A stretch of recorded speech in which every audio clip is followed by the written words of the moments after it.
What was the car that you saw that made you realize that cars were more than just that thing with wheels in your parents' driveway?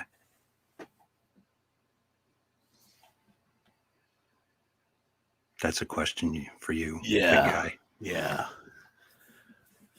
Well, going back beyond the cars, I grew up in Nebraska on this farm out in the middle of nowhere.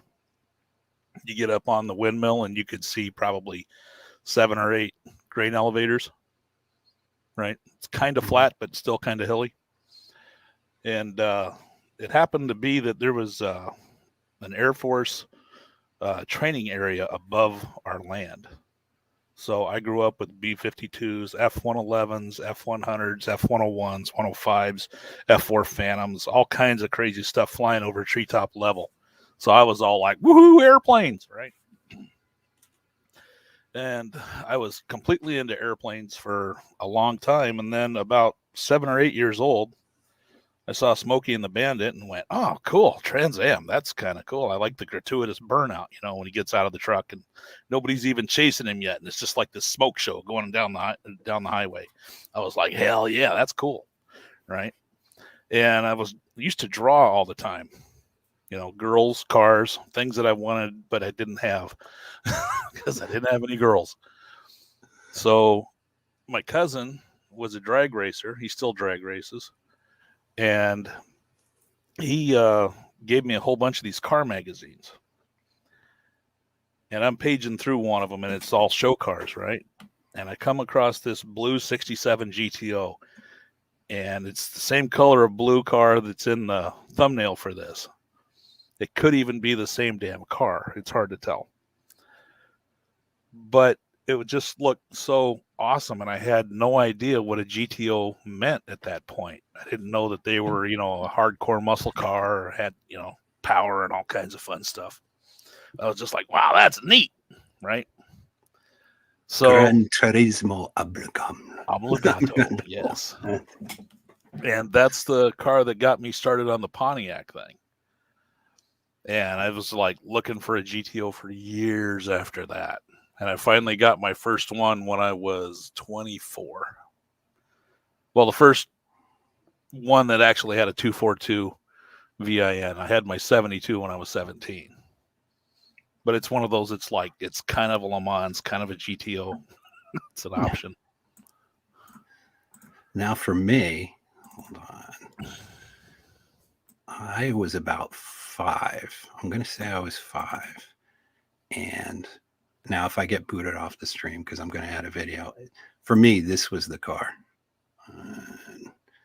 Right there. The original Batmobile. Built on a Lincoln chassis, and they like to overheat a lot. Absolutely. I mean, but to a 5-year-old, that was the car that, especially, in that, 70s generation age, there's 2 cars, right? Or there's a few cars, but the Batmobile, and then you mentioned Smokey and the Bandit, then it was 77, 78 Trans Am. And for me, the Trans Am, the 77, 78 Trans Am was kind of like a real life Batmobile. It kind of had the swooping beak up front there. And to me, I equated it in my mind to be very Batmobile-like. And then from there, you learn about like James Bond's Aston Martin and, anything that had bombs and guns and cool stuff that it could do. I was all about that. So we're here, we're talking cars tonight. The Manosphere, which I can't stand that name. We need to come up with a new name, like maybe like the Dude Brood or something like that. Because the Manosphere to me is like kind of makes it sound cheap or something. Like it's like, how they used to put O in the middle of things, like the Turbo Hydromatic. Everything had an O in the middle to kind of sell it. And Yeah, Autorama. Yeah.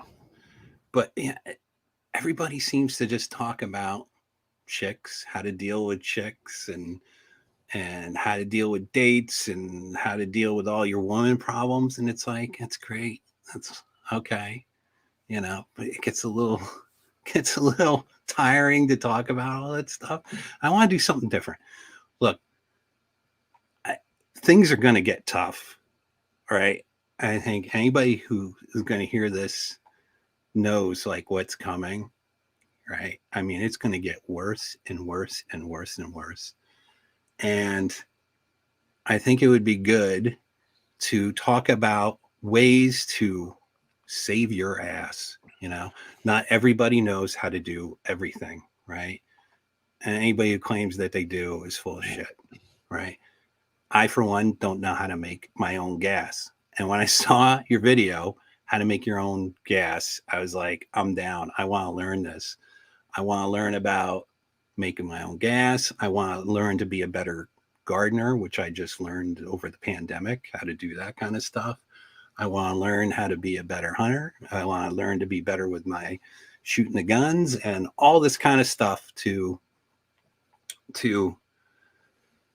better take care of myself during the stuff that's coming down the pike. Everybody's going to, I don't care how freaking rich you are or how well off you are going to feel what is coming.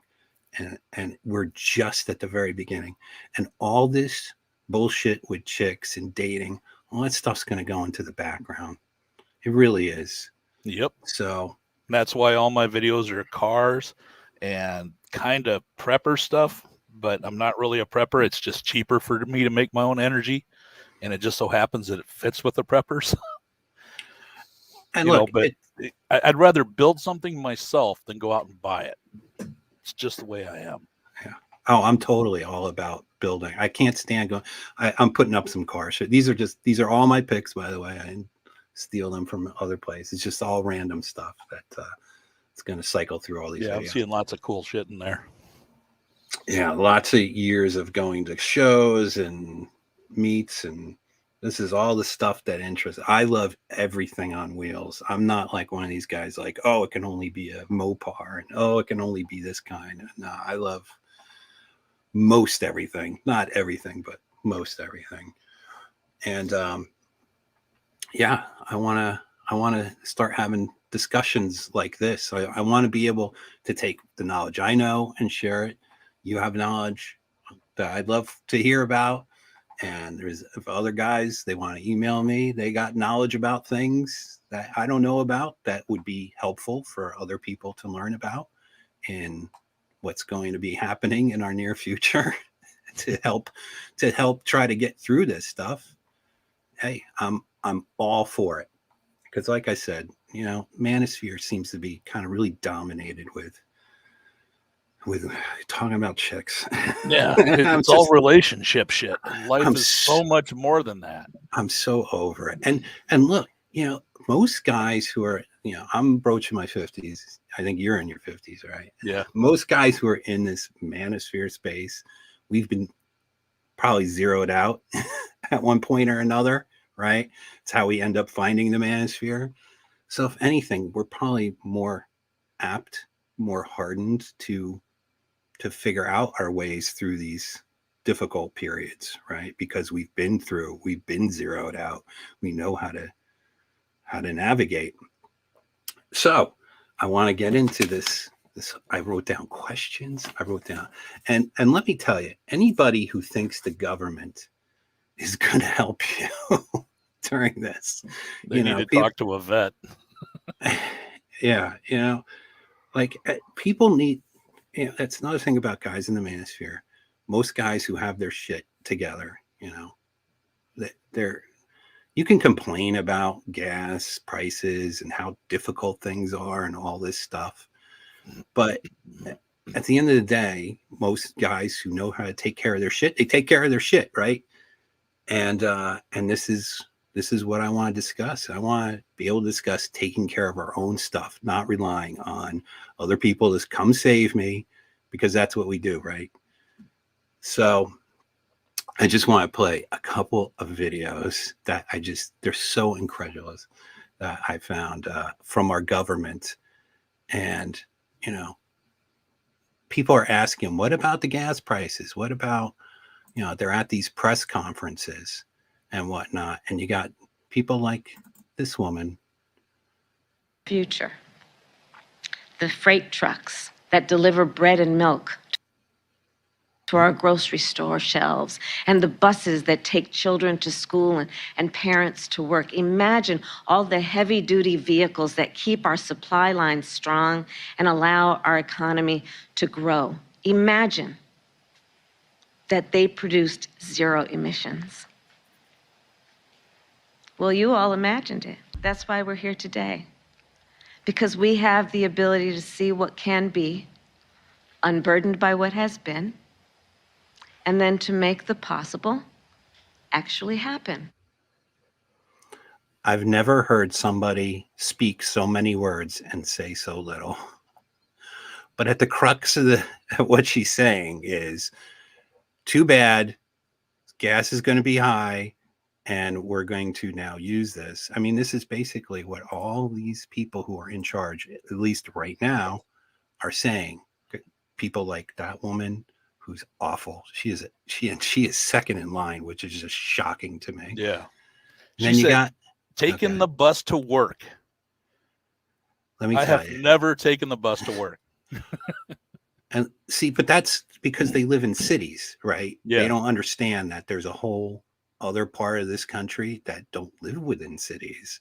If I work 45 minutes away by car, if I had to take a train, I would first have to take an Uber to the train station. Then I'd have to take a train. Then I'd have to take 2 buses. It'd probably take me about 2.5 hours, maybe 3. Easily. Here's this guy. This is another one I can't stand. Transportation can bring significant cost savings for the American people as well. Last month, we announced a $5 billion investment to build out a nationwide electric vehicle charging network so that people from rural to suburban to urban communities can all benefit from the gas savings of driving an EV. Clean transportation can bring... Get off my... I can't afford an EV. Congress tells me how much I'm worth. I can't afford an EV. And what normal person can, right? People and families, they're lucky, to scrape enough money together to get a used car. Let alone new car prices are $30,000, $40,000, $50,000. Now you're talking an EV is $80,000 to $125,000. Yeah, you can get one for 30, but it doesn't have the range for me to get from my house into town, run around, do all the crap I got to do in town, and then get back to my house without charging it. And I only live 25 miles from town.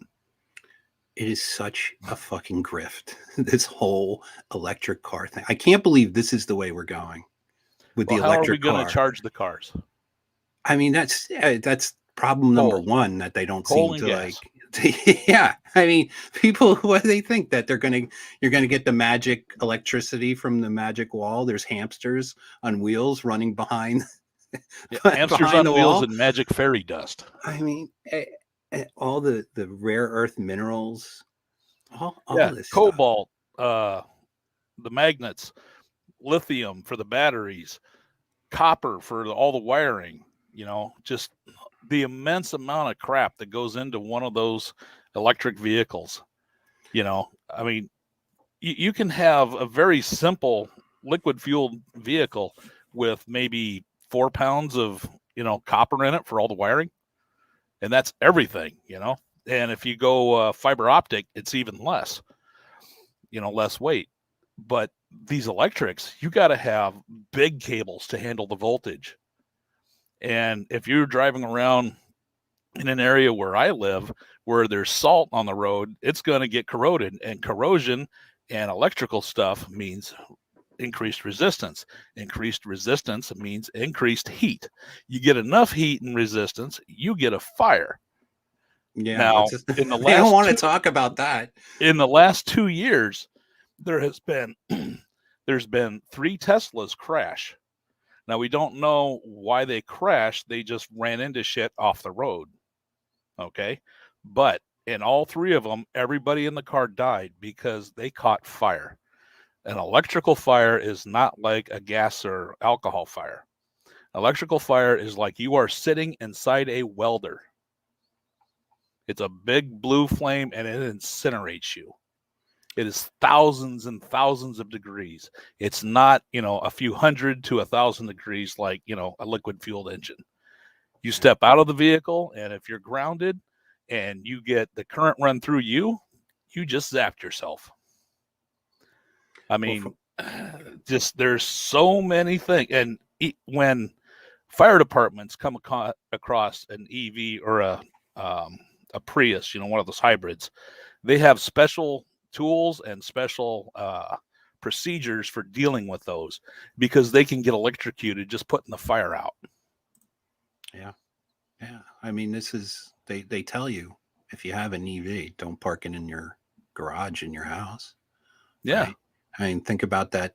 Think about that boat that just went down in the Atlantic. They say that had a bunch of EVs on it, and there was lithium ion tends to catch fire. I do radio controlled airplanes and cars and stuff, and you got to be careful with the battery packs because they will catch fire.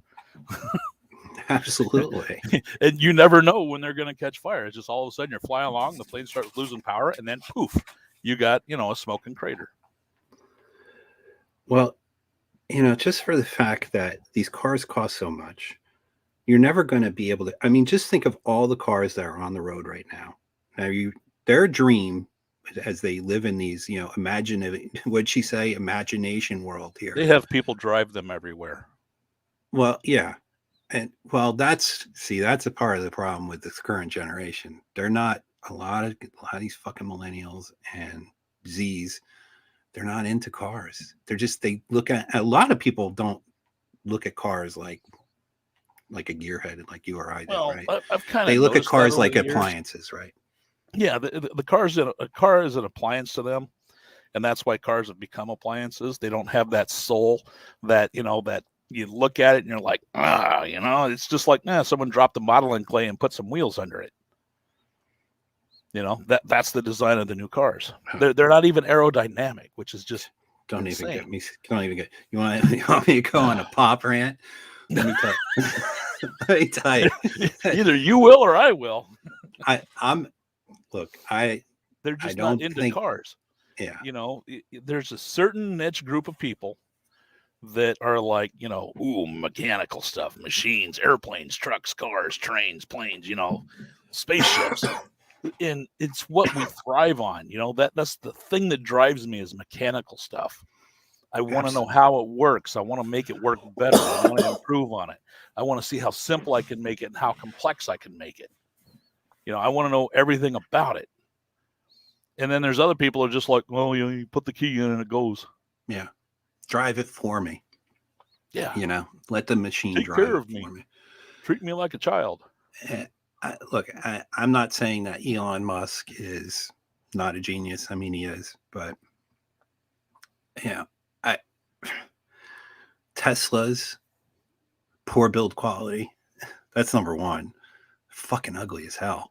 Don't tell me those are pretty cars. That is an interesting car, though. They are ugly. It's ugly, but it is interesting because that thing hauls ass.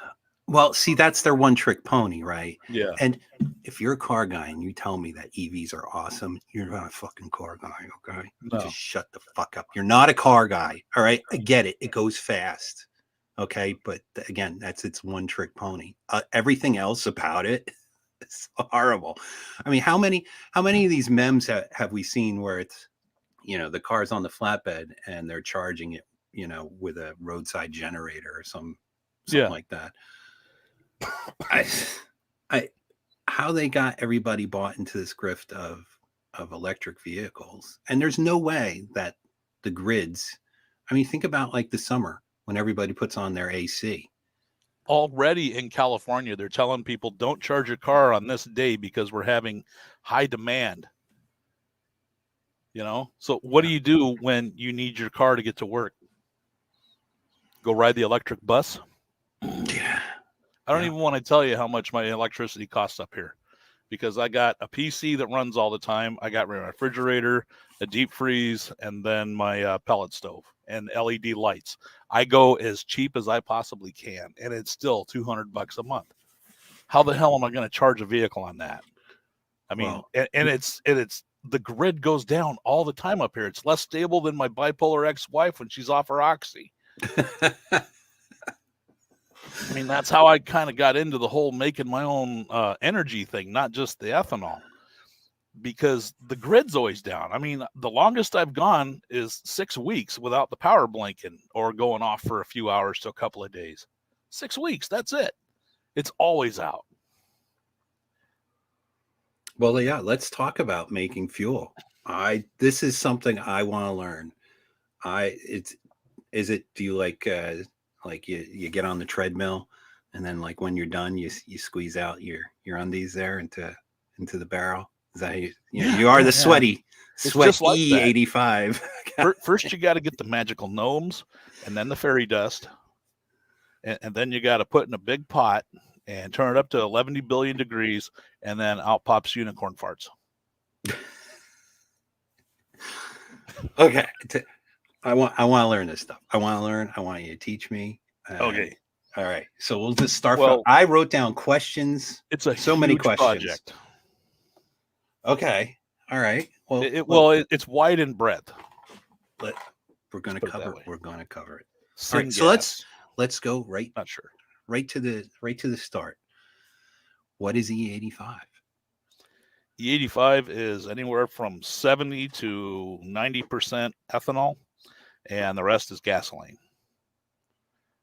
Okay, so you still need 10% fuel that you get they at put like the your gas gasoline station. in because ethanol is kind of hard to start in cold environments. I have a bit of trouble with it when it's at 20 degrees because it doesn't want to vaporize, and cars don't run on liquid fuel, they run on vapors. I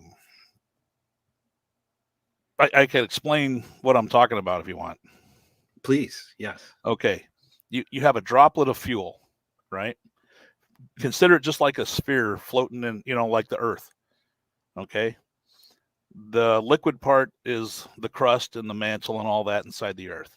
The vapor is the atmosphere around it. The atmosphere around it is what burns. And as that burns off, the rest of it vaporizes and becomes gaseous, and then that allows it to burn. Liquid itself doesn't burn. It has to be vaporized. The smaller the particles, the smaller the atomization you can get, the more the faster it'll burn. Now, if you can make it a straight up fog, just go completely vapor, then it burns really fast and more completely. So it creates less waste heat when you do that. Okay. So you ahead. can't run on just pure E85. You can run on pure alcohol. Really? No problem. Yeah, they did it before Prohibition. No, but I'm saying like just your regular car. Yeah. You don't need it. Okay. You don't need any modifications whatsoever. Well, so I you could need some modifications depending on the vehicle.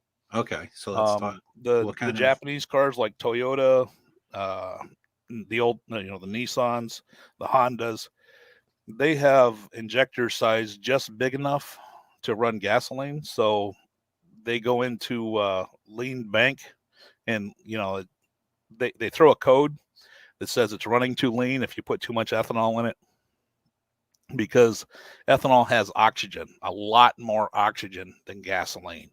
That's why you need more of it, not because of some BTU content. All right. It has oxygen. There's a whole bunch of oxygen. And the oxygen also makes more power. But as you add more fuel, you also add more oxygen. So it kind of compounds a bit. So you need larger injectors, and you need the carburetor to flow more fuel if you got, a carburetor on it. But you can make pretty much any engine, even jets, run on alcohol. The ME-262, the first jet fighter in World War II, flew on potato vodka. Okay. I didn't know that.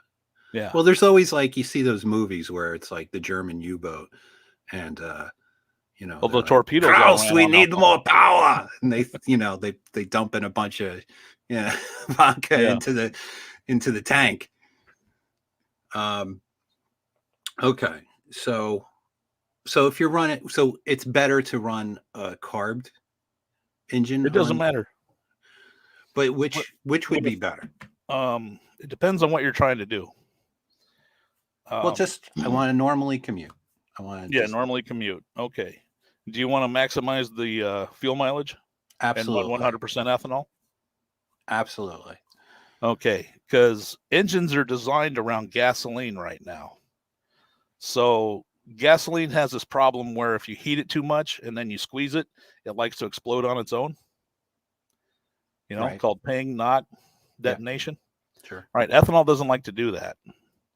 Ethanol vaporizes very easily inside the engine. And then that means it burns faster, right? And more completely and cleaner. So that's why alcohol engines run cooler. So what you want to do is instead of having the injector pointed at the back of the valve like in a gas engine, you want to have a long runner on your engine with the injectors way at the top of it.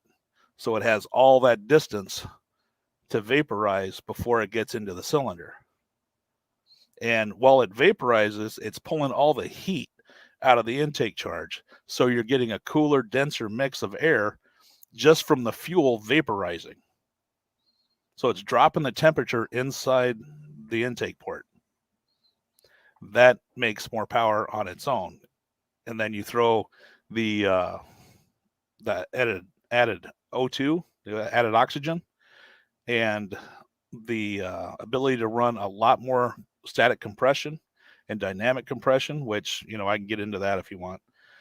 And then you can run as much ignition timing as the engine wants, because you don't have to worry about it pinging and knocking and dieseling and doing all the bad stuff the gasoline does. So you configure it different if you want to run all ethanol. If you want to run either or, then you have to handicap it for gasoline. And that means low compression ratio, and you have to worry about the fuel igniting before the spark goes off, things like that. With ethanol, you don't have to. It's almost completely different thinking. So you run these, or you said that you used to at one point. Now you're going to have to bring your stills all back up and whatnot. So yeah, when you were running this stuff, you were running it on a old carbed car or fuel injected car? 70 GTO. Okay. And you were running it on 90% E85? No, I was running on 100 and 100. E85.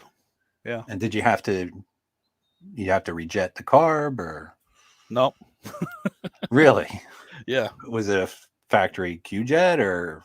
Well, it was a aftermarket? Q-Jet. It was a Q-Jet that I opened up. I was the first one to successfully convert Q-Jets to ethanol. And if you go online and start researching stuff, everything that you find came from me. Ah. Wow, that's because interesting. I am the Q-Jet E85 guy. Yeah, you're famous. You're gonna and I helped another guy down in South Carolina get his stuff squared away. But we're the only two that actually did it. So let me ask you this, because here's my thinking. Right now, I do a 80-mile commute when I have to go to work. I've been able to negotiate I was working for 2 years with the pandemic from home. And I loved every freaking minute of it. Now, of course, as soon as the gas goes through the roof, they're like, come back to work. So then, with the gas going in the last 2 weeks, going absolutely insane, I said, look, let me work 2 days from home, please. Cut me if you're not going to give me a huge raise, then let me work from home. But so 3 days, I'm going to have to be doing this 80-mile. It's 40 miles each way, 80 mile now. So I'm looking at, because I don't have anything small. So I either have 8s or a 6. I hate to tell you. Well, you're like the king of how many cars you have. Yeah. I thought I had got more. I have to cars, write them all down and go count them. Tell how many I got. I have no idea at this point. Yeah, but I have I hate to even admit it, I have 6 cars. I got one motorcycle, and so I got a Harley. So it's air cooled. So what do Yeah. you think of running the E85 on an air cooled, carbureted? You can. Harley? The thing is, because it runs cooler due to the whole vaporization thing, it vaporizes faster. So it runs cooler. You have a hard time getting the engine up to operating temp because you want heat in the engine when you're running alcohol. If you Well, can it'll get the produce thing, heat, let me tell you, especially on a you, hot day. you put it on E85 and that'll change. Really? Oh yeah. Oh, so that's like an added benefit. Yeah. I mean, besides, I being able run to, 190 to 210 thermostats in my car just so I can get the oil hot enough to boil condensation out of it. this is That's a thing. interesting. I mean, I even had a half-assed thought to like, oh, let me get an old Beetle, right? Because those are cheap as shit, right? They're simple, cost a lot to maintain, and if you can run it, but I wasn't sure if it would run hotter on the E85 or because you definitely air cooled, you don't want to run too hot, or else Yeah. you're going to melt down the freaking engine. Huh? How That's far north interesting. are you? I'm northeast. I have winters. Let's say that. Yeah. So Because it'll ethanol get doesn't cold. want to start when it's 20 degrees. Yeah, you were saying that. That's why now, you put gasoline in it. Now, will it run on like a 50-50 mix or Well, 60-40? I did some playing with that. I had a 98 Grand Prix that had a 3800 V6. And I was playing around with different amounts of fuel to find out where it would throw the Ling bank code. When it's the computer's saying, oh, the O2s are telling me it's running too lean. And 50% on a 3800 of that vintage runs no problem. 50% on an LS engine throws a lean bank code. 30% ethanol runs no problem in an LS engine like a truck or a Firebird, Camaro, Corvette. Well, I'm sure you can get them reprogrammed. The ECUs, well, yeah, right? it's not that hard to make it work. You put slightly larger injectors in it, and then you reflash the computer. And I got all the stuff to do that too. HP tuners, LS1 edit. There's various tuning programs that do it. Cool. Yeah, because you're thinking EFI is definitely the way to go, though. Really? Well, if you want to commute, EFI is the way to go. Well, I was also thinking, well, if I don't want to use the Harley, then maybe get like some kind of touring bike, like one of these. I was actually thinking of maybe getting one of these dual sports, one that could go off road and on road, but usually they're not. It's kind of like those Leatherman tools, it can do everything, but none of it very well, right? But there's can you get a liquid cooled bike? Yeah. Well, Kawasaki makes KLX. I think it's KLR. Kawasaki KLR. Yeah. It's liquid cooled. I think it's 650. See, it's a 650, and it's a dual sport, and it's supposedly like one of the best dual sports you can get. If I decide to do that. So, all right, let's talk about how you make this stuff. Let me pull up. You gave me some. I'll get into the hydrogen in a bit. Yeah. You gave me some. So here we go. That's a packed reflux column. That's what I built the first time. Okay. And I did just a 2-inch one. It can do about half a gallon to a gallon an hour. So the size of your column depends on how much you can do and how fast. A bigger column does more faster. A smaller column does less slower. Now, how big is your boiler and whatnot? Like, how big is the setup? I need to build a 1,000-gallon boiler, but I also need to build a 6-inch 1,000 gallons. Yeah. That's gonna be a monster. Well, I can get 200 gallons of fuel out of a 1,000-gallon boiler. So you sent me in one run. some picks of some copper. That is a Big. pot still. Okay, so this And is what you'd those use. are the least efficient and the lowest proof. That's what moonshiners use. Right. And you see the big pot with the pipe coming out of the top of it going into the smaller pot.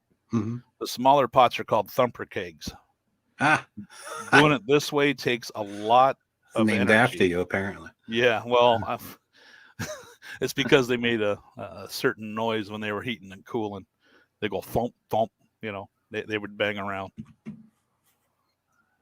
So That is a plate still. That is the basic design that the ethanol plants use, except they're running like 20 to 30 inch columns.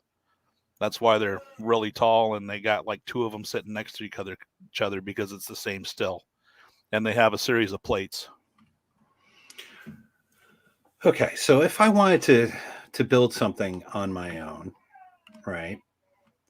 Just something for my own commute kind of stuff, right? I don't want to make 1,000 gallons at a time. To me, that sounds like, Well, a 1,000 lot.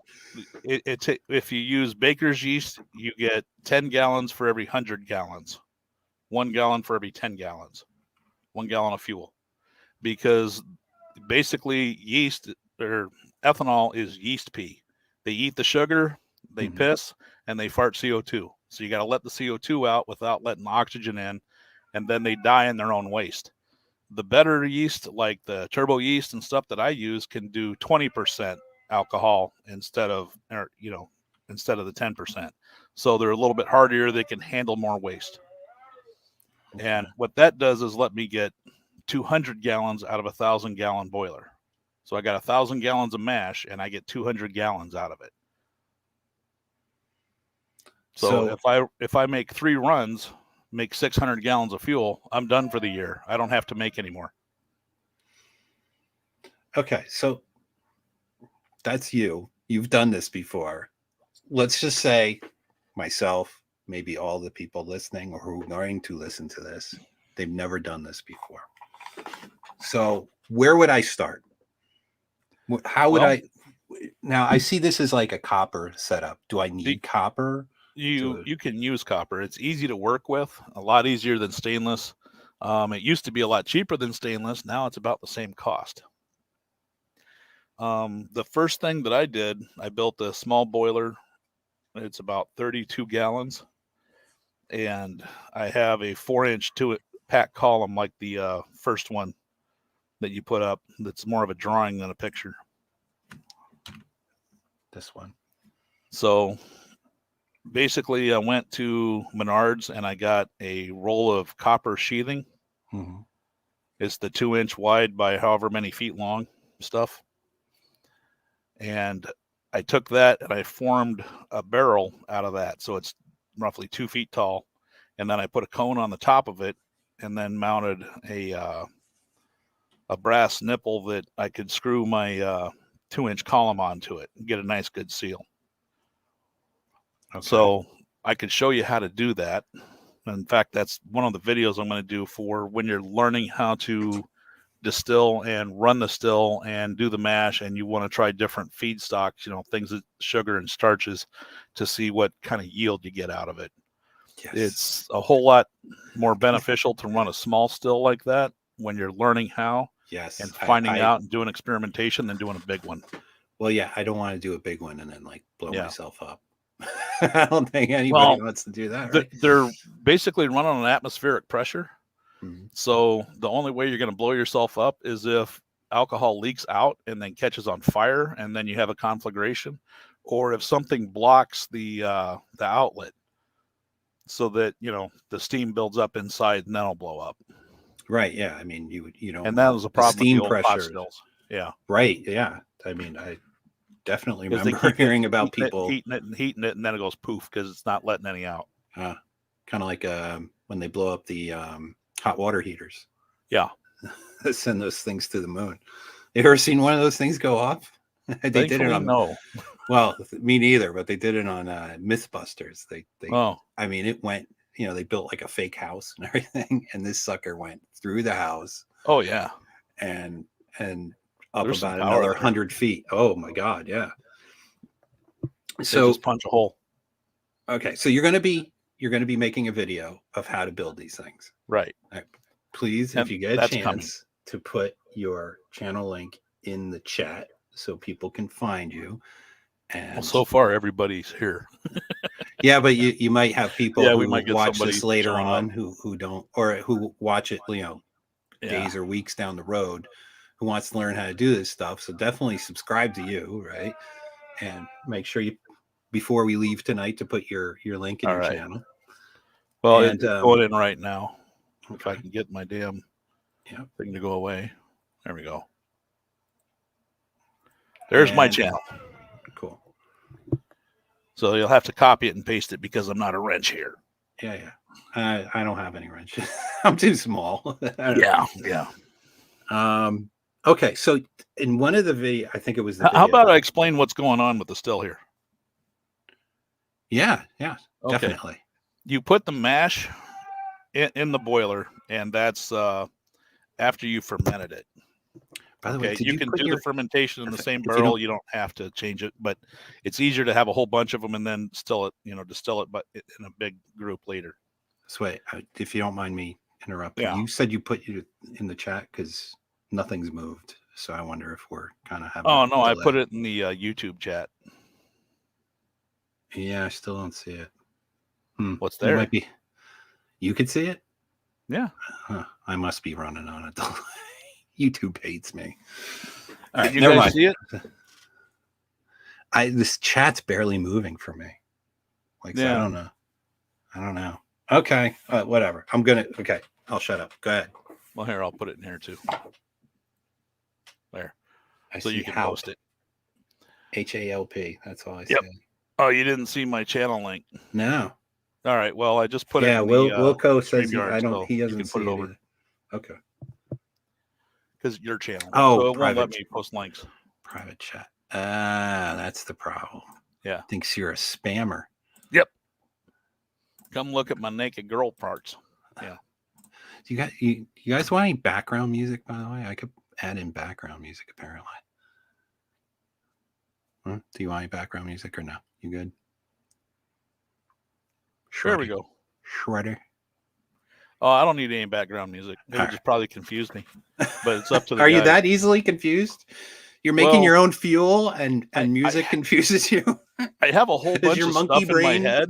can So only handle so much. when you ask me something, I'll be like, all right, how far back do I have to go in this particular subject to answer it? You know, No music. No music. No music for you. Okay. Go ahead. all right. Tell me how to make this thing. You heat the mash in the boiler. Okay. Now, ethanol boils at 173 degrees and turns to vapor. Water at sea level, of course, boils at 212 degrees Fahrenheit. So that difference is how you get the water out of the ethanol, because otherwise they bond together in such a way that you can't separate them. Okay, so people talking about absorbing water in the tank, it just lets you burn the water. That's all it does. If you put a gallon of water in with 10 gallons of ethanol, it just burns it. You just lower the proof. That's all it does. So you don't have to worry about water in the gas tank. It's not a big thing like gasoline, because gasoline and water don't mix. Alcohol and water do. The only way to get them separated is that temperature differential, 173, 212. So as the gases heat up in the boiler, they rise up the column, and see where it says packing material? Yes. Okay, that can be pretty much anything. I use copper scrubbing pads that I kind of stretch out. If you unclip the one end, they'll unroll because it's just basically a tube. So they're kind of like, chainmail copper condoms, and you just like slide them together and push them into the tube. You're talking about like the stuff you like for scrubbing pots? Right. Oh, okay. Pot scrubbers. Get them at the dollar Yeah, store. I come up with that. $1.25 store now. Yeah, I come up with that way back in like 2008 or 9, and now everybody's talking about using them. It's kind of interesting. I was walking through Menards and went, "Hey, that would work." Now, is that something that you'll consume per every time Nope. you do it, or You it's just good got to to clean go? them because they will get some, deposits and stuff on them. Now, what happens is the gases rise up. Okay, they'll condense. The further they go up, they'll condense. The water will condense first and start dripping back down. The ethanol will go higher before it condenses. That's why you have the little reflux valve at the top, because it goes up and then hits the cooler where the little red lines are at the top, warm water, cold water. Yep. That cools it off so it condenses faster. So you drip some of it back into the column to where it gets heated and then rises up again. And it kind of like makes a closed loop so that you can get your proof up higher. How far you open those valves kind of matters, and you have to be testing it as you run it. It's a little bit of a pain in the ass to run it, but once you get the hang of it, it's just a simple thing. You just keep track of the temperatures and you go. Where it says condenser up at the top, you want to have, at the top of the column actually is where I put my thermometer. So I can tell, what the top of the column's temp is, because the condenser is going to be cooling it off.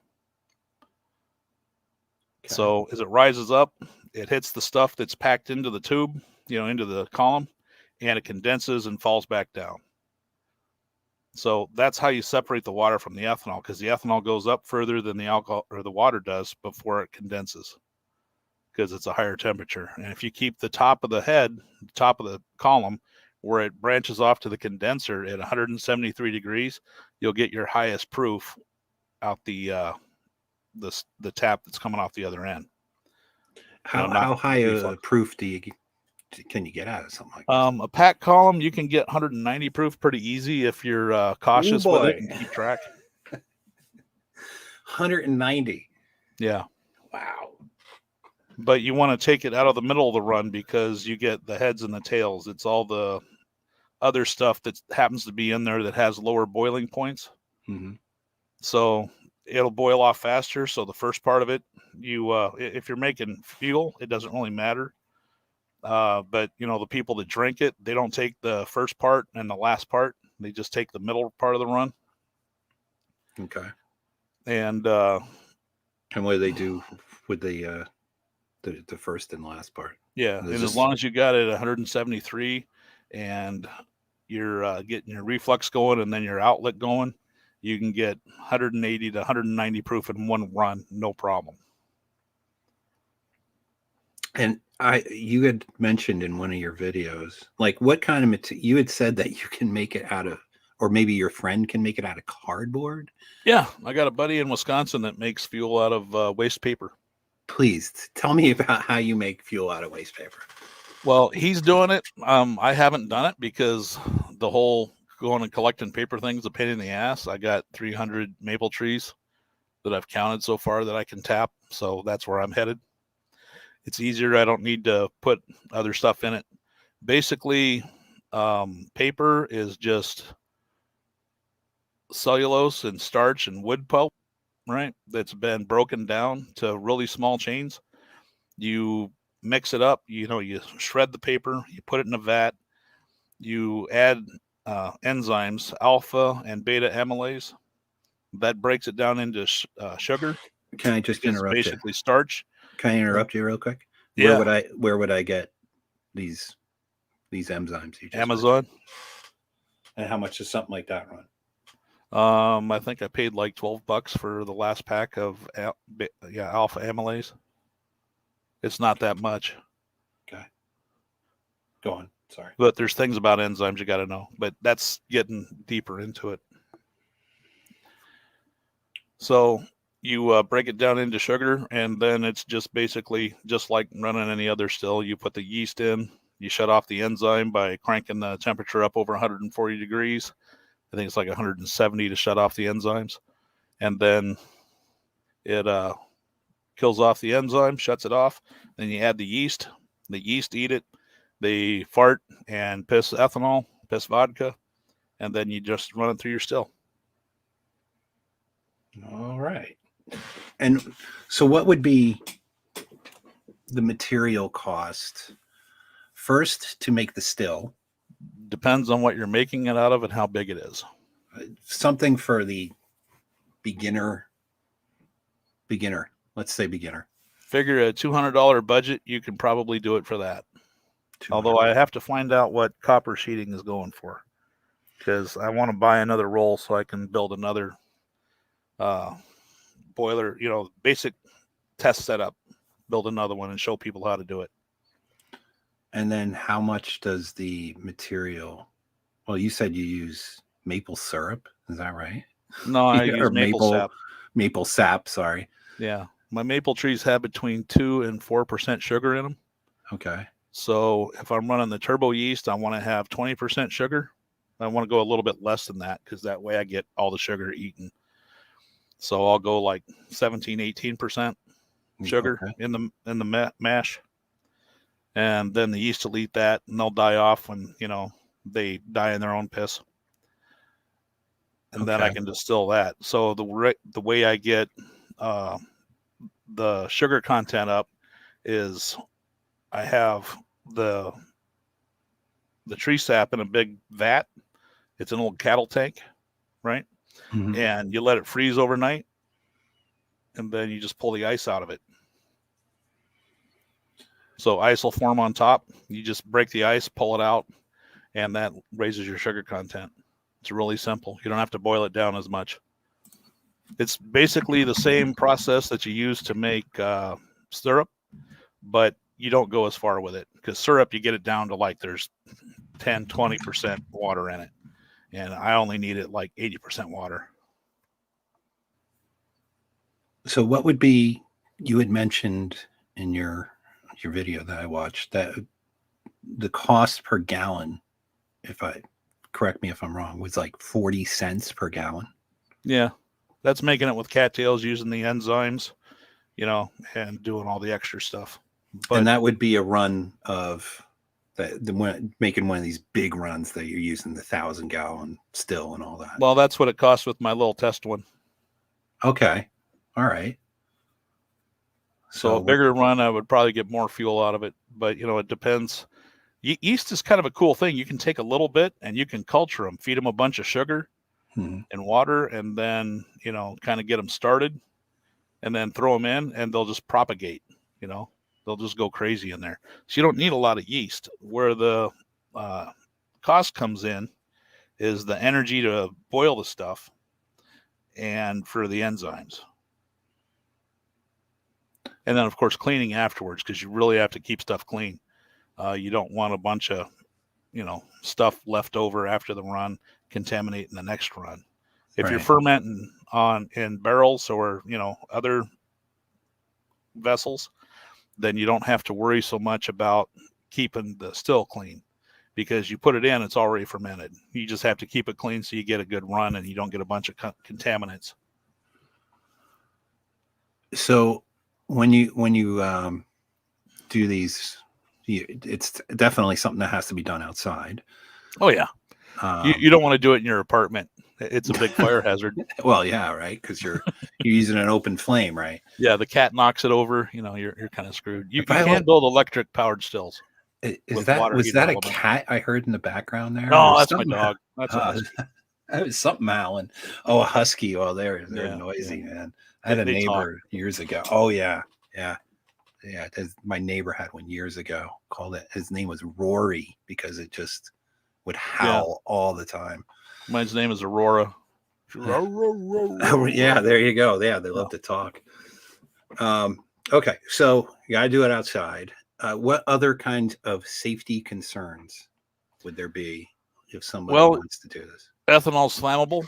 Like I alluded to earlier, if you have a leak, you can end up with a conflagration. And that's ugly, because then you lose fuel and you can burn stuff down. You can burn down a lot of stuff. But the nice thing is, if you get a fire, you can just spray water on it and it'll put it out. Doesn't take anything special. So it's not like a grease fire where you need. Nope. Okay. It's really easy. But you definitely want to keep it. You don't want to do it like just outside your house. You want to do it. You want to have it away from any kind of building or whatnot. Now, all right. The little one I'm going to build, it's kind of cool, because you can take an old water heater, electric or gas, doesn't matter. The gas one, you'll have to cut the flue out and then seal the bottom of it, and then put a couple of electrical bungs in it. But you take an old water heater, you strip off all the insulation, It just makes it easier to work with. You cut the top off of it, and then you can fill it with some kind of liquid like cooking oil, whatever. A lot of people do biodiesel too. Mm-hmm. So they have a lot of cooking oil laying around. And then you get an industrial light dimmer. And then you can adjust how much juice is going to the heating elements, the electrical heating elements.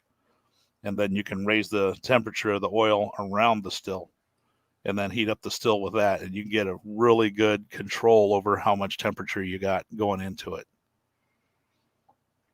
So it's really kind of slick. Yeah, I mean, I want to watch you build one of these things. I want to see how you do the whole process. I want to watch every video you make on this because I want to do this. Like, I am so down for doing this. Well, the thing holding me back right now is it's 14 outside. Yeah. And we got up to 16 today. And when you do make some of these vids, if you could like use some different materials, like, so say you're using the maple because you're tapping into the maple stuff because the maple sap because you're there, you have it in abundance there. But say I don't have any access to maple. Do you have sap. cattails growing near you? Somewhere. Yeah, I'd have to find it. It's not like where are my local cattails? I don't know. I know I've seen this stuff around, sure. But Here's a off little the top of my head, I don't know. interesting tidbit because I'm used to be involved with a group that's out of Texas, and they use cattails to remediate water. Okay. It's the Water Project, I think. I haven't talked to them in a while because divorce happens. But cattails make about 1,000 gallons per acre. Wow. There's 6 times the starch in the cattail root and the bottom third of the stalk that there are in potatoes per pound. They're just densely packed with starch. It's kind of a pain to get to it because there's this hard case around the starch, Mm-hmm. and it's really fibrous. But you can kind of like, if you dry them out, you can run over it with your car, that sort of thing. Kind of grind it out of there. You can scrape it out of there. Yeah, It's a little bit of a pain in the ass, but you can do it. I've seen about the cattail. I've also seen about sunflower has a lot of different uses. Yeah, sunflower Like the has more oil in it. stalks and You don't get all as that kind of much stuff. starch out of the sunflower seeds. It's just got that little tiny kernel. Right. But corn does anywhere from 250 to 500 gallons an acre. Well, how hard would Cattails it do be? 1,000 gallons. Because that's okay. So the E85 that they're making now in the gas That's from corn. Corn, right? So Yeah. how hard is it to make it from corn? Well, Because you gotta corn is crack. abundant everywhere, right? Yeah, but the price fluctuates. I'm not sure what the corn price is right now. Someone could look it up and put it in the chat. Yeah, but okay. So, but corn, I mean, you can. And corn's also It's abundant, water right? and fertilizer intensive. Well, yeah, but They use it because it's easy to make, and we're making a shit ton of it. It's everywhere. Well, And that's we what I'm make saying. record amounts of ethanol, feed all the cattle, and do all the other stuff because it's an industrial product that humans don't eat. And we still have billions of bushels of corn laying around rotting on the ground. Right. Right. Well, that's what I'm saying. Like, if corn is abundant, right, it's going to be cheap, right? And it's going to be pretty much everywhere. I know of, right off the top of my head, 5 farmers markets by me, and I could go pick up corn, right? Yeah, but the corn that they use for ethanol is different than the corn you eat. Ah. You eat sweet corn. They're using field corn to make ethanol. The field corn is the kind they feed the cows, right? Right. Okay, because there is actually I know of one by me that they grow for livestock. Yeah. Now, the interesting thing is if you make ethanol out of the corn first, what's left over is a better cattle feed than the corn itself. Interesting. It's called DDGS, Distillers Dried Grains and Solubles. So when you're making these videos, can you make one with like different material like corn and? Well, I'll probably do some cattails this fall. Okay. Because I'm gonna build me a cattail pond. Right. Basically, where I live, I've got 2 feet of topsoil, and then I have sandstone that goes down about 300 feet. So I have rock right under the dirt. So I dig the dirt away, fill it with gravel and sand. Then I can make the cattails grow in that, which makes them easy to pull up, because getting them out of the ground is a pain in the ass. So I can just drain off all the water and then go out and harvest all my cattails, dry them out on the roof of my shop. Yeah, $7.63 per bushel. So the farmers are happy, but that's going to be expensive because you only get 2.5 gallons of ethanol per bushel. Oh, so it's almost cost. Yeah. So the cost doesn't of even ethanol make is gonna go sense. Yeah, it doesn't even make sense. That's really good money for corn, though, for the farmers. How about storage? Talk to me about storage.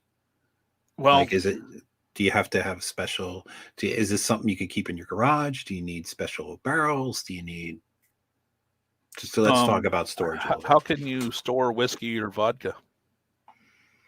Well, usually you got to put it in glass, right? No. Okay. Whiskey's aged in barrels. Oh, okay.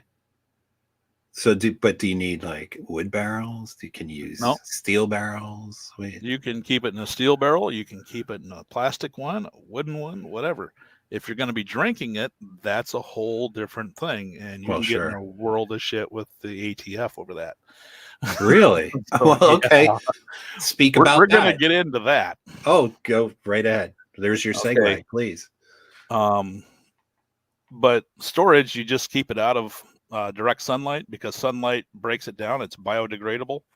So if you have an ethanol spill, you just get happy fish and a few dead microbes, and then it just breaks down in sunlight or evaporates. It's not like a gasoline or oil spill where it contaminates the ground and causes all kinds of problems for hundreds of years. So there's that. And like I said before, it's easy to put out a fire. You just spray it with water. Done. Right. Okay. The ATF is very, very particular about people making fuel. You have to get a permit that is technically free. You mail your, you download the permit off their website, you fill it out, you send it in, and they're going to want to know things like, is the area secure, where there's, streams and lakes and whatnot nearby. So they have to, do the EPA assessment thing. It's not really a big thing because making ethanol is not toxic, unlike methanol and gasoline and isobutanol and all that. So then you have to keep track of how much fuel you make every year. Now, 15 years ago, when I started doing this, the government was giving you a tax credit for every gallon of ethanol you make. So they actually paid you to make fuel, even if you're only making 500 gallons a year. The permit is good for 5,000 gallons a year. It says 10,000 distillers gallon or 10,000 gallons, proof gallons, but that's only 5,000 gallons. So, but if you're making 5,000 gallons, you got one hell of a system or operation going. Let me ask you this: does the average guy need a permit? Yeah. Really? So if that doesn't legal, matter. That doesn't matter what state you're in. Right. That's federal. If you want to be legal, you have to have the permit. Even if I'm making 20 gallons, I need a permit. Well, here's the thing. If they catch you bootlegging, making alcohol, whether you're drinking it or putting it in your hot rod, they don't charge you by how much you actually made. They charge you for how much your still would produce on a continuous run for a year. Really? Yeah. So if it makes 2 to 5 gallons an hour, how many hours are in a year? You get hit with that fine. It is astronomical. Well, yeah. I mean, so how much so who do I have to see to get a permit? The ATF? Yeah, you go to their site and you look up alcohol permits. That it got really big and they started being really, really lenient because they got inundated back in 08, 09 when I first started this, and everybody kind of got into it the first time. $5 a gallon gas, people are going to be like, I want to make my own shit. Well, yeah. I mean, this is what we're right on the cusp of that right now. But then in 2014, the demand kind of dropped off because, hey, pump gas was $1.78 in most places, whatever. But now it's back up 4 or 5 gallons. They're $4 or $5. So everybody's going to be like, hitting the ATF for permits. Yeah. Now, if you don't make any, you still have to send in a form every 90 days. It's a bit of a pain in the ass, but it doesn't cost you anything. They just want to know how much you made. Now, if you're using it on site, like putting it in your generator or your snowblower, your chainsaw, or your side-by-side that you run around your yard in, that doesn't have to be denatured. You can just drive around on straight moonshine. Nobody cares. If you take it out on the highway, you have to denature it, which means you have to poison it with something else, which is also the reason why people mix gasoline with it, because that makes it so you can't drink it without dying. Okay.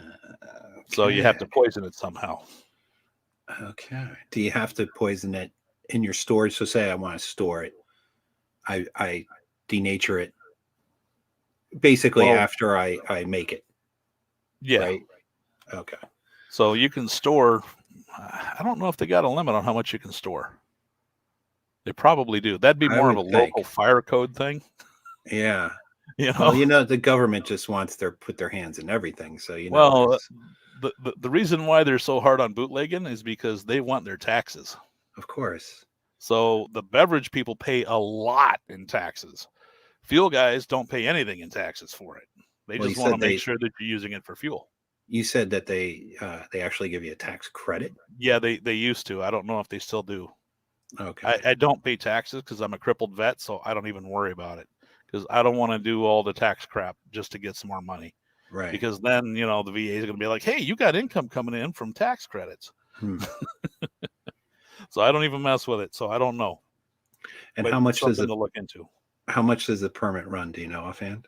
The permit's free. Oh, it's free. Unless they change something, it's free. All right. This is all very interesting. I'm just going to add the. I'm getting a echo. By the way, you must have your speaker on. I can hear an echo of myself. Yeah. I'm just going to put the cars back on here. There, I'll just turn the. I think I covered all my questions. I think. So. Oh yeah, I wanted to. You know what I wanted to put up? Actually, I'm going to stop this for a sec because you had sent me. Oh no, not the slides. Hold on. Share screen. Hold on. The power graph would be an interesting one to put up. That's where I'm going here. That's a nice 671. Yeah. Oh, and superchargers, blowers, turbos, forced induction, they really like alcohol fuel. Here. Oh, whoops. This one's kind of funny. That is pretty good. Okay. Here we go. All right. You see that? Yeah. Okay. That came from Motor Trend On Demand Engine Masters, David Freiberger and Steve Dulcich and Steve Brule. Oh, Freiberger. Yeah. I know Freiberger. The roadkill guys. Yeah. Okay. So they tested this big block Chevy that makes 1,000 horsepower on pump gas. Mm-hmm. Right. And they had a blower on it. I don't think it was pump gas. I think it was like 110 or 116 octane. They run good gas, so they don't have to worry about blowing holes and stuff. So the gasoline, you can see at the top, without an intercooler, made 844 foot-pounds and 1,040 horsepower. So pretty good numbers, really. Yeah. For a big block Chevy with a blower on it. Mm-hmm. All right. Then you go down to the E85 with the intercooler and without the intercooler. All right. It made 869 with a wet intercooler and 1048 on gasoline with it, intercooler actually working. But on ethanol, it made 932 foot-pounds and 1,125. So it picked up, 70 horsepower? Just from adding different fuel to it? Right. That's impressive. All right. Then they cranked up the boost and made 1,000 foot-pounds and almost 1,200 horsepower because they could throw more boost at it. Now, if you look, the second one down is 8.9 pounds of boost. And at the bottom, more boost on 1,200 horse is 8.7.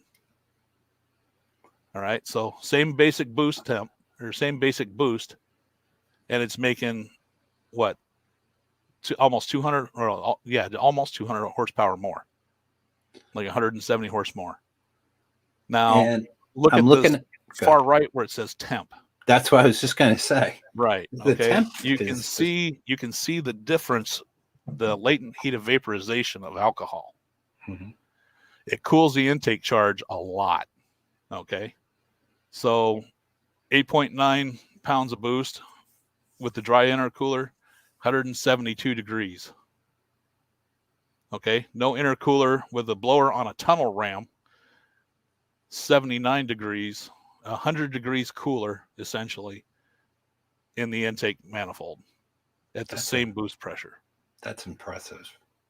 I mean, these are I'm telling you, numbers. Boosted engines love ethanol. Yeah, they clearly. like methanol even more, but you got to throw a shit ton of methanol at it to make it run right. Yeah. Now you have a tunnel ram, I think, on one of your cars, right? Or you were going to put one on? Just emailed him, and I should be getting it sometime this week for my latest project. And yeah, it's going to run Phytech fuel injection with 2 of the 4-barrel unit on the tunnel ram, and it's going to be running on home brewed ethanol and E85. That's some impressive stuff there. I gotta say, I am so ready to try this. Should be around 850 horse. I mean, even on, if I'm talking about doing it for my motorcycle, I can only imagine the kind of numbers I'm going to get out of that. Well, thing. Do you know what an aerial atom is? Yes. Yeah. Mm-hmm. Okay. Little tube chassis car, ladder car, they call them, with a Honda 4-cylinder in the back. Yep. Okay. So I'm building something similar to that as my long distance, just got to go somewhere to an appointment because my dental appointments are an hour and a half away. Mm-hmm. So I want to run on my fuel with a car that is fun to drive and hauls ass, and a 400 horsepower atom is going to be kind of stupid. But I want to get 35, 40 miles of the gallon out of it so I can make it down there and back on a tank of fuel. So I'm going to take a 3800 Buick V6, and I have a supercharged one sitting in a car out here, a parts car. That's got to be out of like a Regal or something, right? Well, it's just one that it's messed up, but the engine runs good. Or actually, I think Pontiac used them too. Yeah, right? it's a Grand Prix. GTP, right? Yeah. Yeah. So I'm going to pull the whole cradle out of front of that and put it under the back of a car similar to an aerial atom. And then I'm going to stroke the engine so it's bigger, and that'll increase the compression ratio just by moving the pistons further. Then I'm going to put the blower on it, and I want to get about 11 to 12 to 1 compression without the blower, and then the blower on top of it, just because why not? I got it sitting here. Then I'm going to run my own basic version. I'll have the stock injectors, but then I'll also have another one feeding in through the blower intake so I can keep the blower nice and cold. So that thing should make a stupid amount of power, and in an 1,800 pound car with some, fiberglass and aluminum sheet body panels that I'm going to make, should be able to get 35, 40 miles of the gallon real easy and be just absolutely stupid, insanely fast for, a little nothing car. Yeah, that's going to haul ass. Sounds like fun. Yeah. Because, the Atom with the supercharged Honda that made 400 horsepower at like 9,000 RPM. Mm-hmm. And I'm talking like 6,000 RPM. It's going to make 400 horse. It was faster than the Paganini Zonda around their little course. Wow. So, stupid fast car. Cool. That's way cool. But you can build one. and that's going to be one of my YouTube projects. I've seen guys build cars like that. I've seen them build like the old Lotus 7s, I think they were called, which is just basically a cockpit and wheels. Yeah, and those are really they're good for the track. Everybody loves them for the track, mostly in England, obviously, because they're more plentiful there. I wanted to see if the chat has any questions as far as fuel is concerned and this whole thing with E85 that we just spent quite a bit of time on. So put and up there's your a questions. whole lot more to it. Well, go ahead. Go right ahead. Would you I like got to another know how to get more got another mileage? 40 minutes. Huh? Would you like to know how to get more mileage? Yeah, I think everybody wants to know how to do that. One of the links that I sent you is an explanation on YouTube about how static compression ratio works. I don't know. It's on a channel that they deal with boost. So he has a very good explanation of it. So I was like, I don't even have to make the video because dude already did it. So I send everybody to him. Well, because I don't it's want awesome. I don't want to play somebody else's vid because last week I tried doing videos and it was I got taken off air actually. But you can send them to go watch his video on his Let me find them. he explains it very well if you don't know what compression ratio does and is. Essentially, though, the higher the compression ratio, the harder you're working the fuel that's in the combustion chamber. So it increases torque and horsepower because more torque means more horsepower. So you increase the torque, and that makes it easier to move the car. So you increase the power, the car moves easier, and it works the fuel harder so that you can get more power from less throttle angle. So you use less fuel. It's how I get 20 miles of the gallon out of 455 Pontiacs because I don't spin them real tight, and they make a stupid amount of torque. Yeah, well, the Pontiacs they move the car real easily. Pontiac, and if you go full throttle, it's a smoke show. If you just kind of ease into it, the car goes faster than anybody else. It's pretty simple. Well, the Pontiac guys were always I had, I have one still. TAs, they always had to be 400 powered. Yeah. TAs. I must have had, since I was a teenager, I probably had 7 of them over the course of my years. I have 11 right now. Currently, you have 11 of them? I have 11 Firebirds. 4 of them are Trans Ams. Everything else is a Formula except for the 68. That's impressive. You must have a lot of land and a lot of garage space. A little bit. That and I have them spread out over 2 states. Okay. So you got separate properties and all that. Well, I got a bunch at the family farm in Nebraska that I got to get out of there. Right. You were away, though.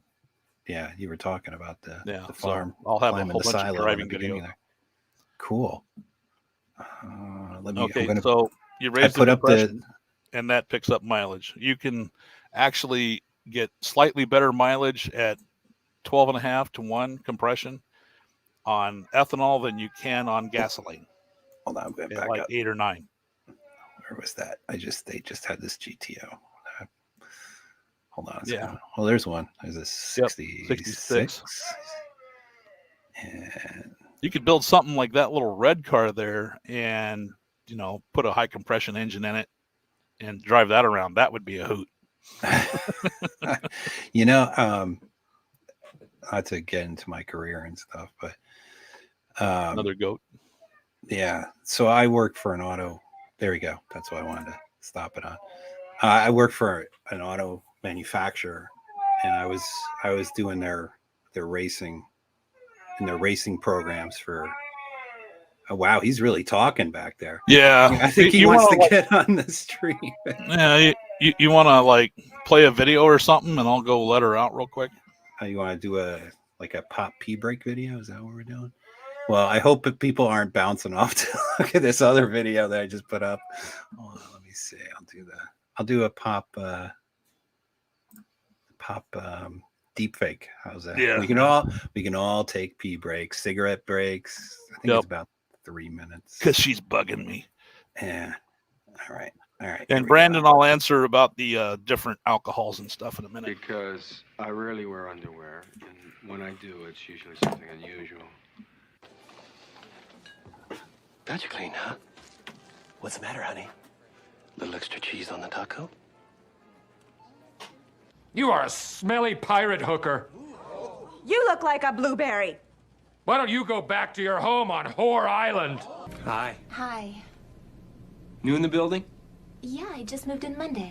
Oh. You like it so far? Mm-hmm. Everybody's been real nice. Well, that's because you have big jugs. Mama! With this attitude, you're gonna be working here for the rest of your life. Well, take a gander into the seat next to you if you want to see what your future looks like. You went full retard, man. Never go full retard. How do you write women so well? I think of a man, and I take away reason and accountability. It looks to me like the best part of you ran down the crack of your mama's ass and ended up as a brown stain on the mattress. I don't like your jerk-off name. I don't like your jerk-off face. I don't like your jerk-off behavior. And I don't like you. Jerk-off. I'm gonna go out on a limb here. You've never been Employee of the Month, have you? That's right. But if I were you, I wouldn't be going out on any limbs. What you just said is one of the most insanely idiotic things I have ever heard. At no point in your rambling, incoherent response were you even close to anything that could be considered a rational thought. I'm gonna punch you in the ovary. That's what I'm gonna do. A straight shot. Ooh, ow. Right to the baby maker. This is a $500 a plate dinner. Good night. Oh, 500. Oh, okay. All right, no problem. Here, put us down for 4, in case we want seconds. I don't like nobody touching me. Now, any of you homos touch me, and I'll kill you. You back, Thumper? Yep. Still got the dog out. Here, I can I can show some. So I haven't been in the racing thing since 2015. I herniated my back, which sucked. It took me about a year to get over it, and I was close to having to have surgery. But then, I worked through it.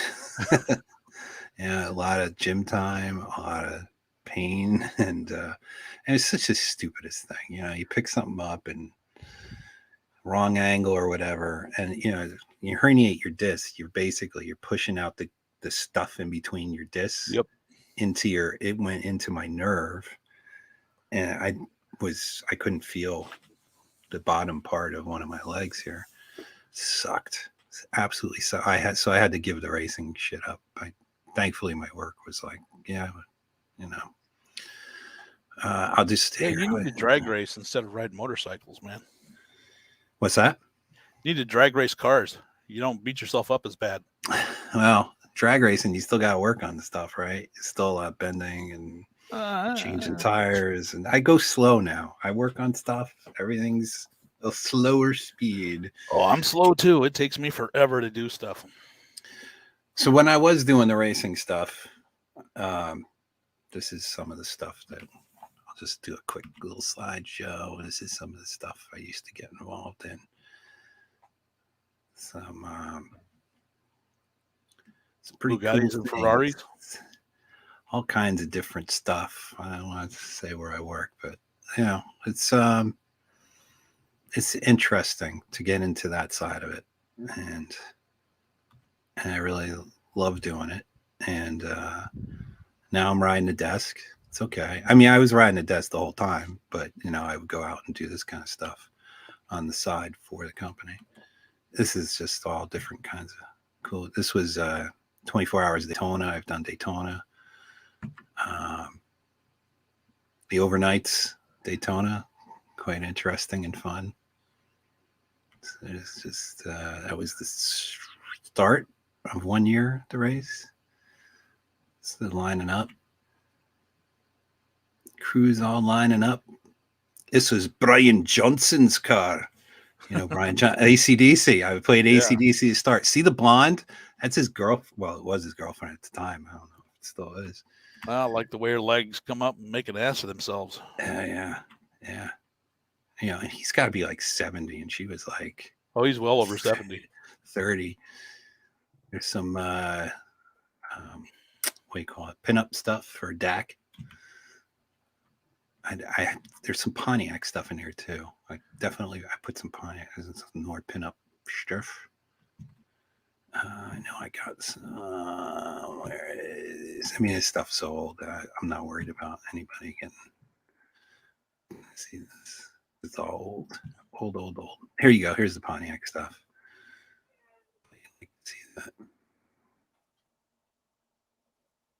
No more Pontiac. Or. GT3 cars, the Rolex series, all that kind of good stuff. Ooh. It's a Jaguar D-Type, I believe. It's the running historic shit. This car is, this is a very important car. It's an Audi, won Le Mans several years in a row. It's Roger Penske. It's that Audi again. Canadian chicks, flag chicks. Pirelli girls. Oh, Porsche. Yeah, the feminists ruined that. And no more eye candy at the races. No, they totally ruined it. There's no more umbrella girls.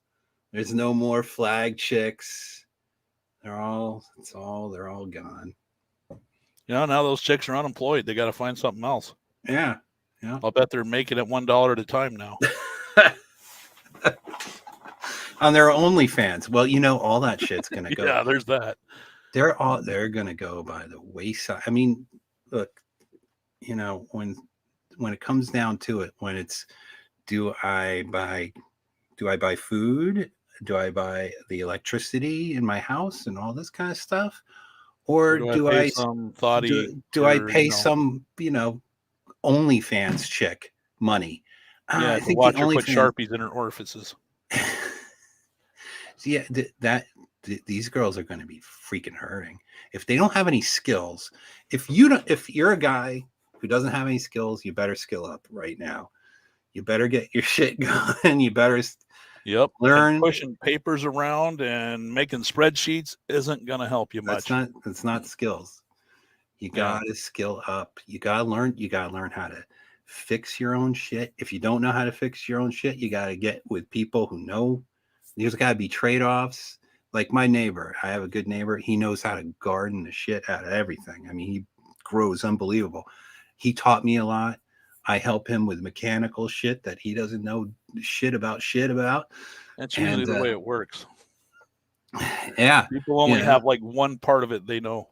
And this is what hold on. I just lost my headphone for a second. I mean, this is what people did in the during the Great Depression and whatnot. They were trading skills and bartering with their know-how. And the thing was, like, people knew what to do. People had a more general knowledge of how to take care of things. They didn't have an easy button. No, they definitely didn't. You know, they didn't have just pick up your phone and, you know, swipe through to Amazon and then the shit shows up in 2 or 3 days. Absolutely not. You know, if you wanted it, you had to go to town and get it, or you had to make it. And that's where my family kind of thrived. Or if you had it, you had to figure out, and it broke, you had to figure out how to fix it. You just didn't chuck it. It was still that way in the 80s on the farm, man. I mean, we didn't call anybody to come fix our stuff. We changed the tires on the tractors when they go flat. You know, if it broke out in the field, we were out there fixing it. We'd go home, get the tools, and go fix it. So I learned how to work on stuff at a very early age, and I started driving at 8. Well, that's what you do out there in the Yep. out there in the farms, right? Yep. Someone's got to pull that trailer in or go out and harrow all the big clods into small clods. Yeah. I was just seeing if there's anybody. Nobody really has questions on the E85. Do you want to cover anything else on the making fuel stuff? Oh, well, there's more that we can talk about mileage, because that's kind of the fun part. Yes. That's been my focus more than making it. So if I'm glad. Yes. So you raise the Get to it. compression, but the other thing you can do, especially with EFI, you really have a hard time doing it with carburetors because they cool everything underneath them so well. The 173 degree vaporization point, that you can utilize. It's kind of cool. Did you ever hear of Smokey Unick? Yes, of course. Best damn garage in town, down Florida. Yeah. Okay, well, he built his hot vapor engine that had a whole bunch of different chambers, and it run the fuel mix through all these chambers and heated up to 450 degrees. That's because the heavy components of gasoline won't boil and vaporize until 450 degrees. The boiling points of all the stuff that goes into gasoline is anywhere between 80 and 450. So to get it to all vaporize, it has to go to 450. All the lighter stuff boils before that. Ethanol, that's one thing, 173 degrees. Okay. So I'm guessing that you have a bit of an engineering engineering background. What happens when you lower the pressure, put it in a vacuum? What happens with the boiling point in a vacuum? Boiling point lowers. Right. Lower temperature boiling point. What happens when you raise the pressure? It goes higher, right? Right. So you can heat the fuel to 200 degrees in the fuel rail at 60 psi, which is where most of the EFI systems run. And it doesn't vaporize and vapor lock inside the fuel rail, right? Right. But when it hits the intake port, which is pretty close to a vacuum, if not a complete vacuum, because, it's pulling all the air in, it's going to instantly vaporize. So that instant vaporization cools the intake charge, so you get a denser mix, and it turns it into a complete fog, so you don't have any droplets whatsoever. So that picks up a bunch of mileage too. So you run a high compression engine with some hot air going into it, a little bit of EGR, exhaust gas recirculation, and then heat the fuel in the fuel rails before it goes through the injectors. And you can do really well on mileage. There are diesel trucks running around North and South Dakota right now that farmers own, that they've done this to. They took off the mechanical injection that requires the lubrication of the fuel to work, and they put EFI on it with all that compression, a spark ignition system, and they're getting 40, 45, 50 miles of the gallon out of these big four-wheel drive 1-ton trucks. And they're running because they have 22-to-1 compression in these diesels. It's kind of nuts. Yeah, well, that's huge. I mean, you couldn't run that on a regular engine. Well, you can run 16-to-1 in most of them that have a solid deck. The cylinders, like the little Hondas and whatnot, where the cylinder locates on the bottom of the head and there's nothing else holding it, it's just all water around it. You can't run that much compression in those. No, you probably blow the head bolts right off. Well, it just starts moving head gaskets around and letting the water in. Yeah. Brandon Trueblood wants to know, how do you prepare sugar beets for mash? Well, you got to find out how much sugar they are and how much starch they have. The starch you're still going to have to convert. Basically, you chop them up into a paste, and you mix them in, and then you agitate it and throw the yeast in. Yeast have to have an anaerobic environment, which means no oxygen. So you need a fermentation lock. You can look these up, buy them off Amazon, or build them. It's pretty easy, actually. The first fermentation locks I did was just a hose going from the barrel that was fermenting in 55-gallon drums into a 5-gallon bucket that I kept full of water. And you'd see bubbles of CO2 popping out. As long as it doesn't pull air back in, you're good. So it lets the CO2 out and doesn't let air in. So it would pull the water in every once in a while, and I just keep more water in the bucket. Simple fermentation lock. Then the yeast eat it. They turn it into turn the sugar and starch, well, sugar now because it's been converted, into yeast pee and CO2. Then you just dump it in your still and distill it. Sounds really easy, but it's, the yeast do all the heavy lifting. You just clean up after them. And then poke the dials. Yeah. Well, how close do you have to, so when you're doing this, I mean, it's not something you could just walk away from, right? You got to sit there and kind of. Well, in the middle of the run, you can kind of walk off and go do something else. I usually set it up and just let it do its thing. But I'm like caveman tech. I don't have automatic controls or anything like that. So that's why the electrical thing with the big dimmer switch is really nice, because I can just set it. It heats up.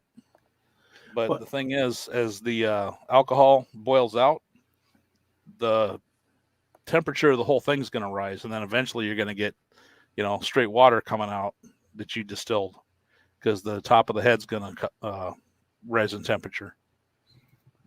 But as long as you keep it under 200 degrees, between 173 and 200, you're going to get mostly alcohol. Now we already kind of talked about a little bit of this. Brandon wants to, do I need enzymes? And that you didn't mention that you get those out. I haven't done sugar beets, but you could probably look it up online and get some recipes to see what people are doing with them, because people do it. Sugar beets are cheap because they stink and they grow profusely. Man, you can grow a ton of them. Are they? I'm not very familiar with sugar beets, to be honest. They use them different as from regular beets, or? Yeah, they use them as livestock feed, essentially. Okay, all right. So they're obviously middle of the country. They're going to be quite plentiful, right? Yeah. Don't see any more. We kind of fluctuate. As far as isopropyl, go ahead. Sorry. Isopropyl and hydrogen. Mm-hmm. Isopropyl is really hard on stuff. When you have rubber, gaskets, seals, and whatnot, they have a compatibility. Some of them are compatible with gasoline and ethanol. Some are compatible with gasoline and methanol. Some with isopropyl. It's rare that you get a compound, rubber compound that's compatible with all of them. So if you're constantly running heat or dry gas, which is isopropyl or methanol, to get the water out of your tank, you're going to probably end up with problems with your rubber seals wearing out, getting eaten, getting brittle, getting kind of rough.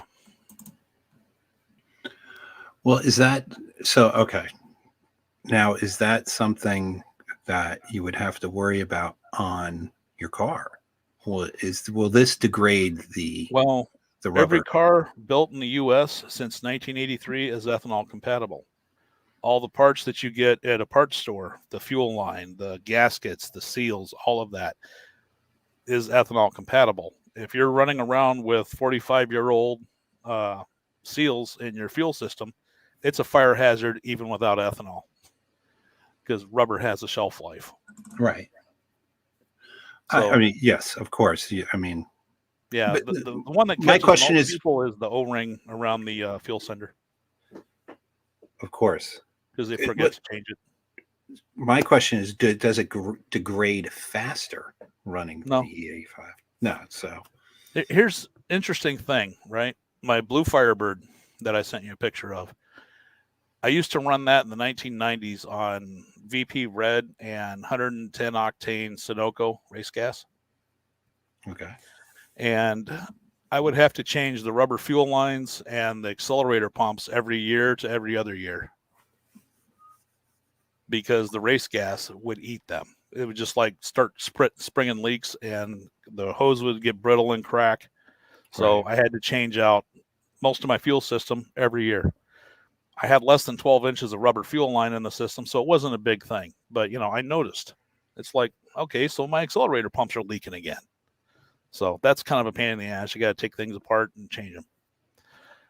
When I switched to ethanol, running Holly carbs, I went 6-7 years, and I was like, usually I'm changing out these accelerator pumps all the damn time, and it's like I haven't changed anything. And then I checked my hoses, and they're nice and pliable and not brittle, not cracking. I cut a couple of them open, slid them down the sides to spread them out, and look inside, and they're fine.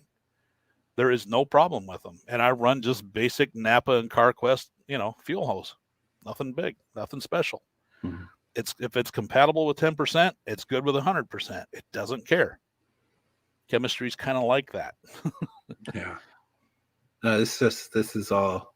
I cannot wait till you start making your videos, because I am going to religiously be watching these. I want to do this. I so want to do this. And that's why my thinking with the, trying it on the motorcycle, I mean, there's not a lot to it as far as, the motorcycles aren't very complex. So if stuff is breaking or wearing out faster or whatever, it's not going to be a major issue. I want to go little first before I start putting it into my cars, right?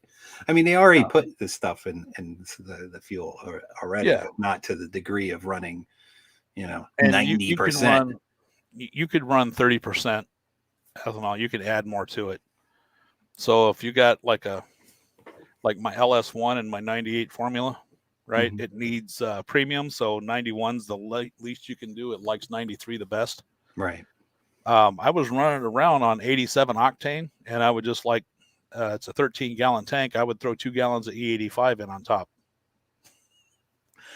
And when gas was really expensive back 10, 15 years ago, I could still drive my car, right?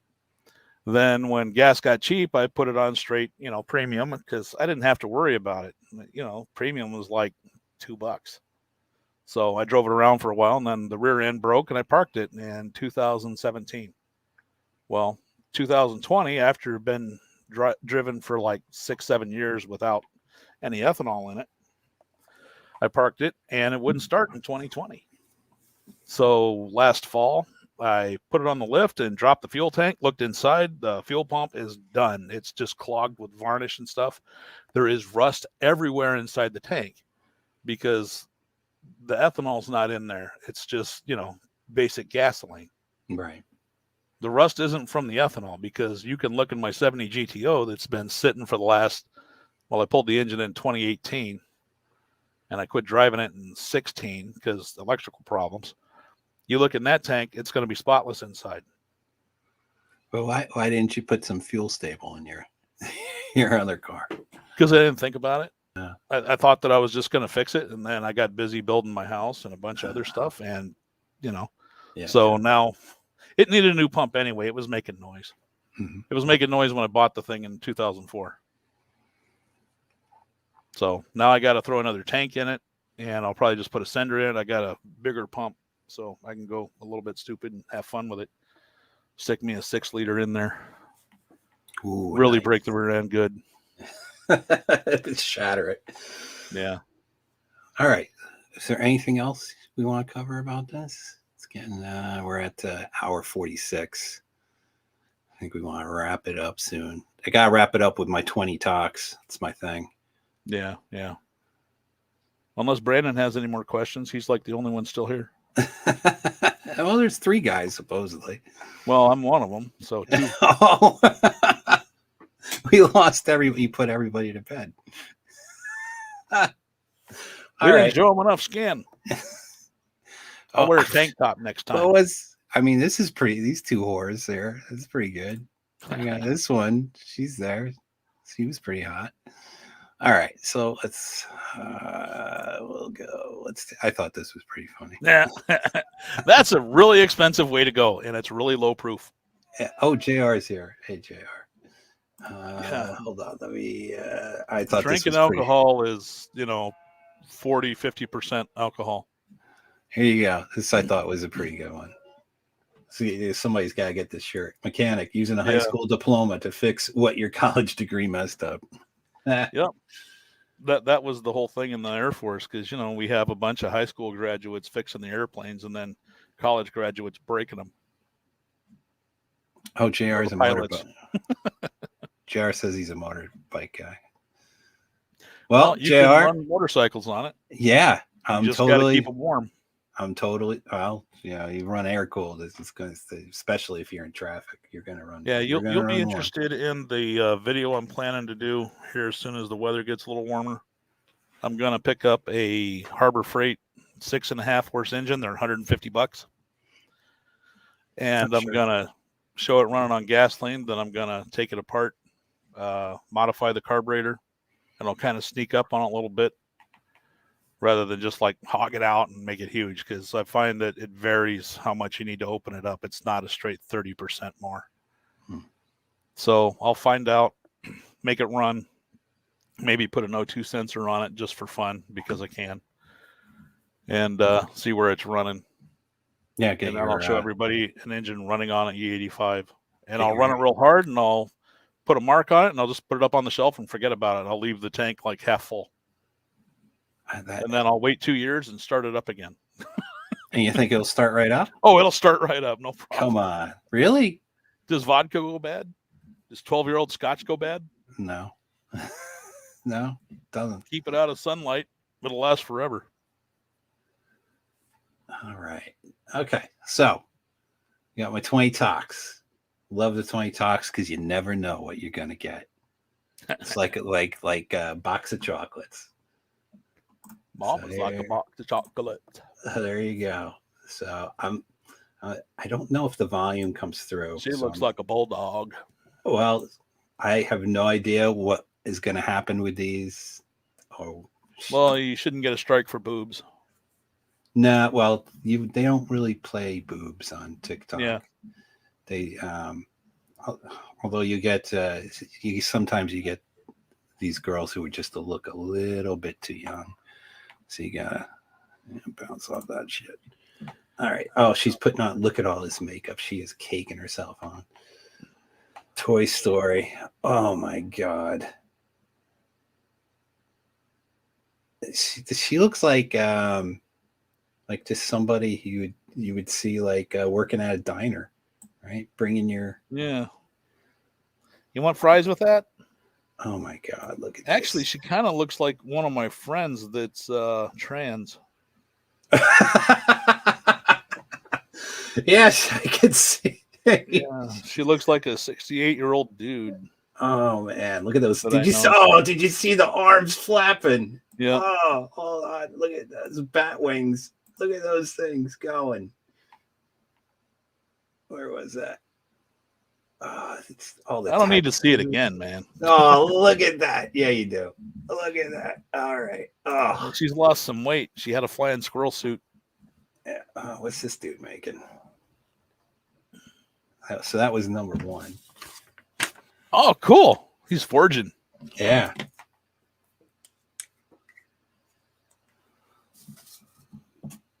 That's some cool stuff there. Now, what's he making? I like playing with metal. Sometimes these videos run a little too long. He's he's cooking up something. Do you smell what he's cooking? Damn, that's hot. Well, it's got to be. He's melting copper. Yeah. Well, copper has a relatively low. Yeah. Point.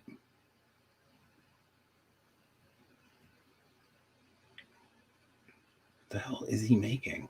Well, so far it's an ingot. Yeah, but oh, this is going to be okay. Not too bad then.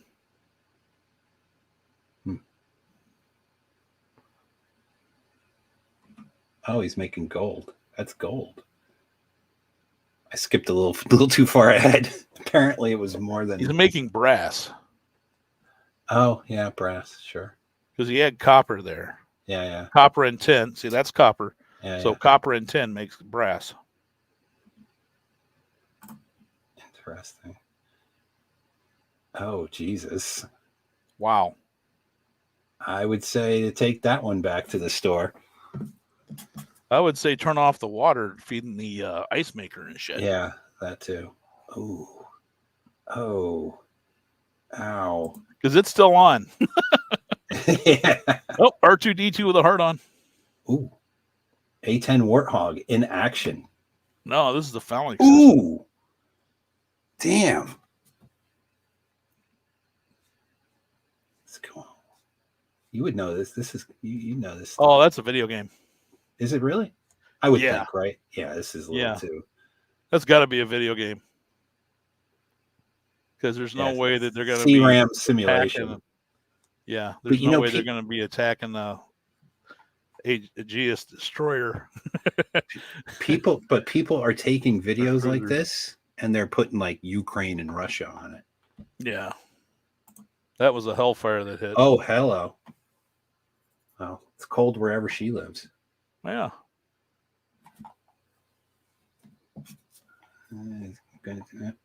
So, like, what is that? This is just look at me. Yeah.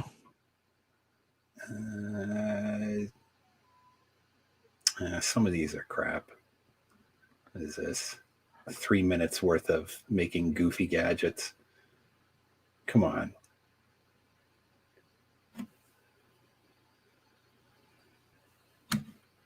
I'm gonna punch out of this one. It's kind of boring.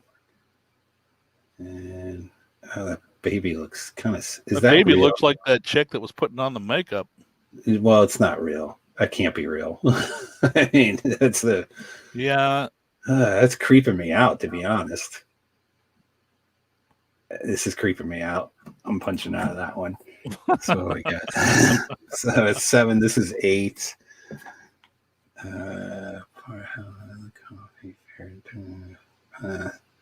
Some millennial telling you about her coffee.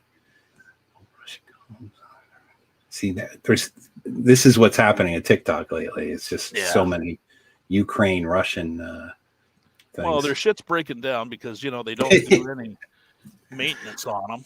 Well, Pop was talking about this on the stream the other day, where they roll out and the tires are all falling off, and that was the vehicle NCO. Our shit was always moving because we were always loading airplanes with it, but we still had stuff that we had to do. And if it sat for too long in the desert, well, you had to move it, turn it around, park it behind something so the sun doesn't get to it.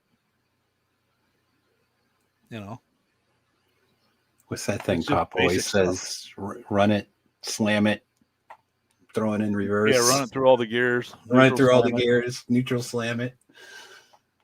Reverse drop it and leave it leaking fluids in Section 8 parking lot where you found it. Oh, yeah. Man. Apparently, I'm going to be on Pop's channel on Tuesday. Oh, cool. As long as something doesn't fuck up. I've been helping with cutting their shorts together. Yeah. I need to get with you about the program you use for the deep fakes because that's awesome. It's several programs. It's not just one. Yeah. It's taken me a lot of time to figure that. She's just gonna complain about Ukraine and tell you how Man, look at those thighs. Damn, yeah. That girl does some squats. She's thick. That's a little bit too big for me. Yeah. Yeah. Of course, she's short. She's only like 5'3", 5'2". How am I getting all these? See now, if you look at the descriptions, Ukraine, Russia. It's a video game. This is probably a video game or some bullshit. It's a video game. 3 minutes worth of, or it could be like old footage from. No, that is a video game. Really? Yeah.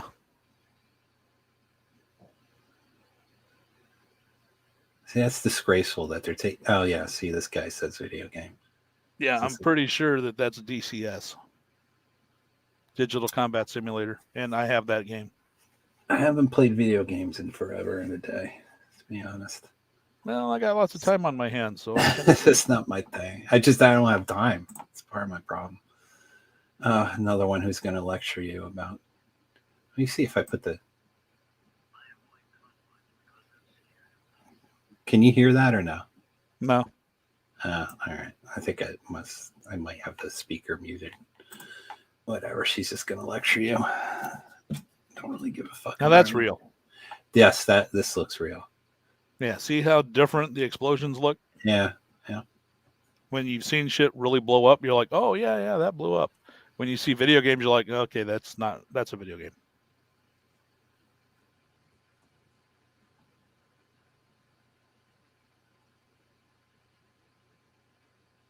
Yeah, that's column's getting trashed.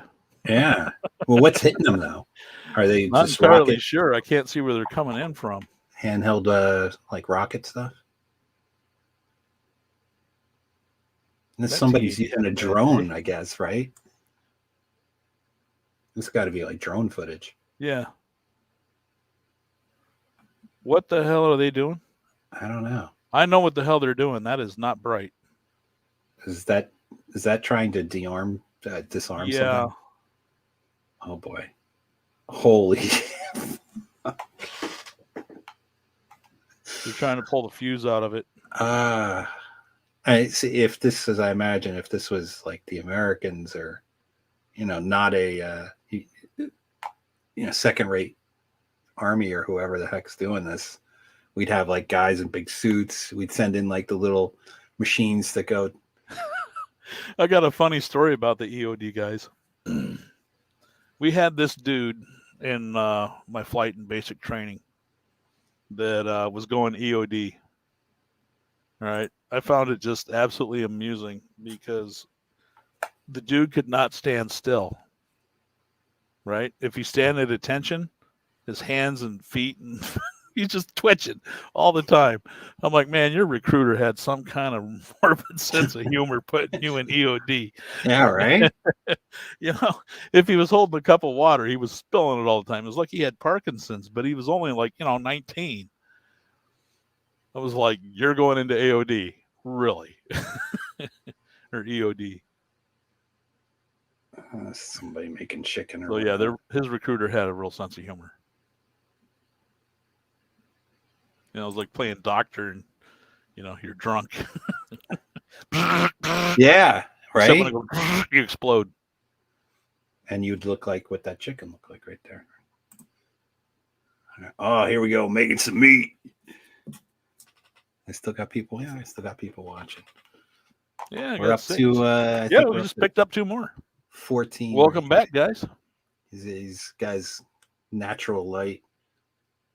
We don't know what he's saying, but he's talking about meat. That's kind of hilarious. He's got load bearing equipment or suspenders, and he said, "Look at that fine meat. You want to eat my meat? That's good meat. Yeah, slapping it down. Got my natural light shirt on. We're going to season this right up. We're going to take it to Flavor Town." Man, I can't wait till the snow's gone and I can start little wood fires and burn my steaks outside. Tell you what. Oh, my God, that's good. Now, if only I could get beef that was fed silage instead of this damn nasty grass. Ugh. Oh, look at it. We're going to roast it up. He doing a good job there. He see that there? Yeah, he going to flip it with them tongs. He's got a look, he's got a double holster beer holder. Yeah, that's what I said earlier. It was like he's got man. suspenders with his beers. Yeah, I didn't notice that at first, but now I'm seeing it. Oh, yeah. Fucking the Dems want you to eat the bugs.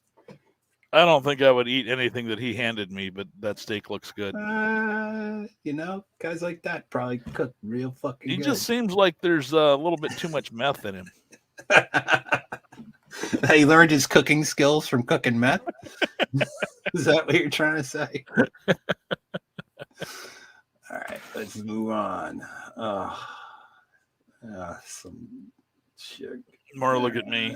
Pay attention. More look at me. Give me likes. I'm getting some lame talks here. Registrations. Civil Is this another doll baby? Oh, maybe they're coming to America. They're like, here, this is where you cross in right there. Okay, sign.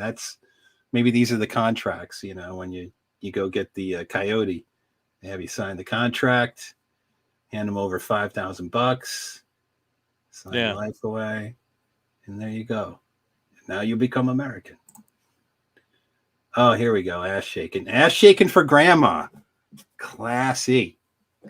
You're going to see this kind of stuff going on all over. Yep. I seem to be in the People Spanish section of TikTok. By the way. What's that? People are going to get desperate real quick. Oh, yeah. Yep. When their cheeseburger at McDonald's costs $12 and they can't afford to fuel their car, and their light bill costs more than mine, and they don't have anything on in the house, Yeah. They're going to be doing all kinds of stupid shit like this.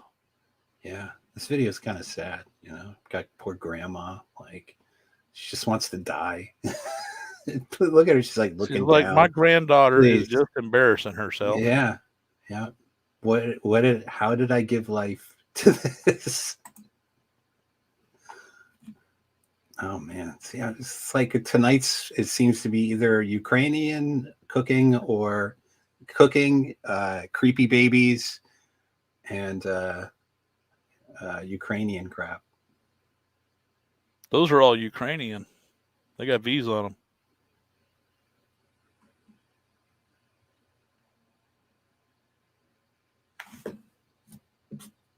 Or no, they've been running around with Z's. Damn, look at this. Yeah, man. You know, you got tank shells and artillery coming in. It makes a mess of things.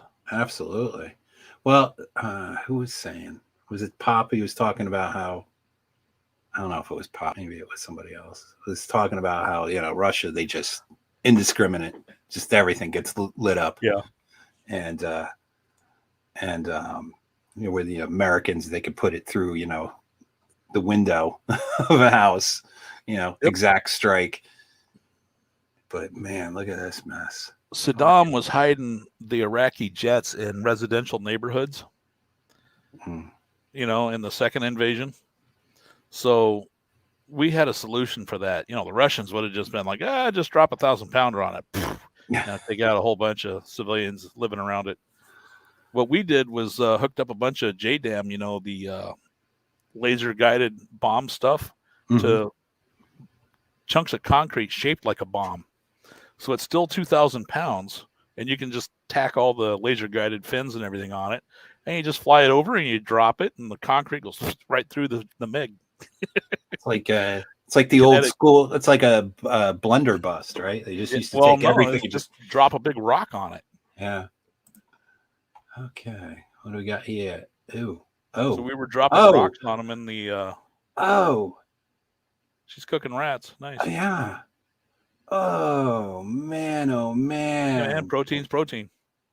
Holy.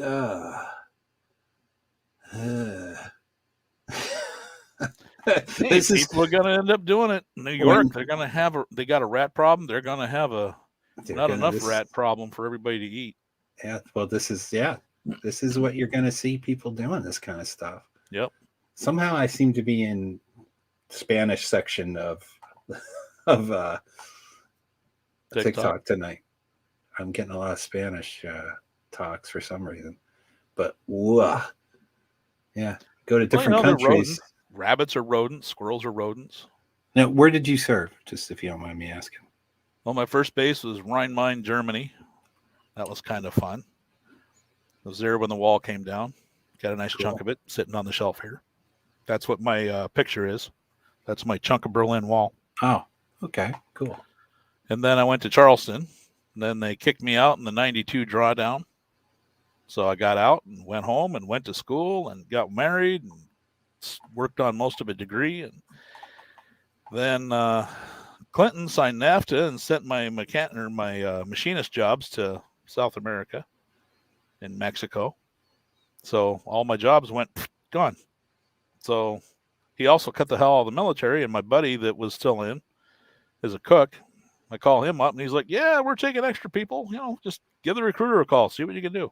So I call him up and she says, yeah, we're taking prior enlisted. I said, well, put me back in. Because we just went from having pretty good jobs to having no jobs. Thanks, Bill Clinton. And then I went back to Charleston. And then I went to Korea and then back to Charleston again with 5 trips to the desert interspersed in there. And then I got broke in my last trip in 2004 to the desert, loading planes by myself, which is a 10-man job. And couldn't walk after that. Could barely walk and couldn't run at all, so they kicked me out. What that was 2005. Did you herniate like I did? Herniate your Nope, disc? I destroyed both my knees, my ankles, tore up my hips real good. My shoulders and my wrists are all torn up. So I got a lot of bad joints. So I move real slow in the morning. Hey, Hemi 4-speed.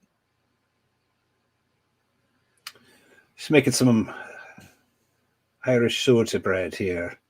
Yeah, yeah. That looks pretty good as long as that's raisins and not like roaches or something.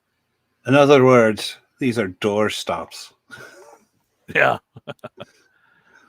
You can use it to hold down the tarp in a gale. What's happening? Oh, a chick with no arms. Yeah. I don't mean to laugh. It's bad. Horrible. What is this? This is we're getting close to the end. A chick with no arms could be fun. There's a joke there somewhere. Come on. Give me a joke. Using her feet to do everything. No, I think she's got one arm. In, is that her? Is that her foot or? Oh yeah, that's her foot popping in the view every once in a while. Well, she's adapting.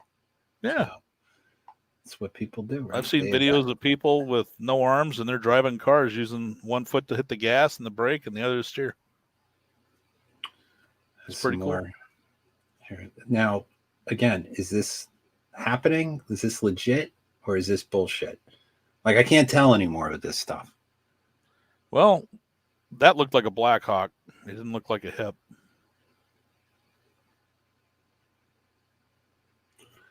So let's see. I'll read the text. Some of the first helmet camera footage recorded by the Russian armed forces in the opening hours. Okay, so that was an AK. It might have been a hip. That's a hip.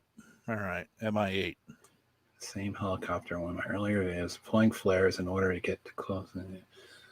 So this is from February, apparently, according to this. Well, whether it's Ukraine or not, don't know. But this looks like training. But it looks like Russian shit, yeah. Like that doesn't look like it. This looks like a training. Yeah, it's all Russian weapons and whatnot. Yeah, but if you look at the structures, this looks like training.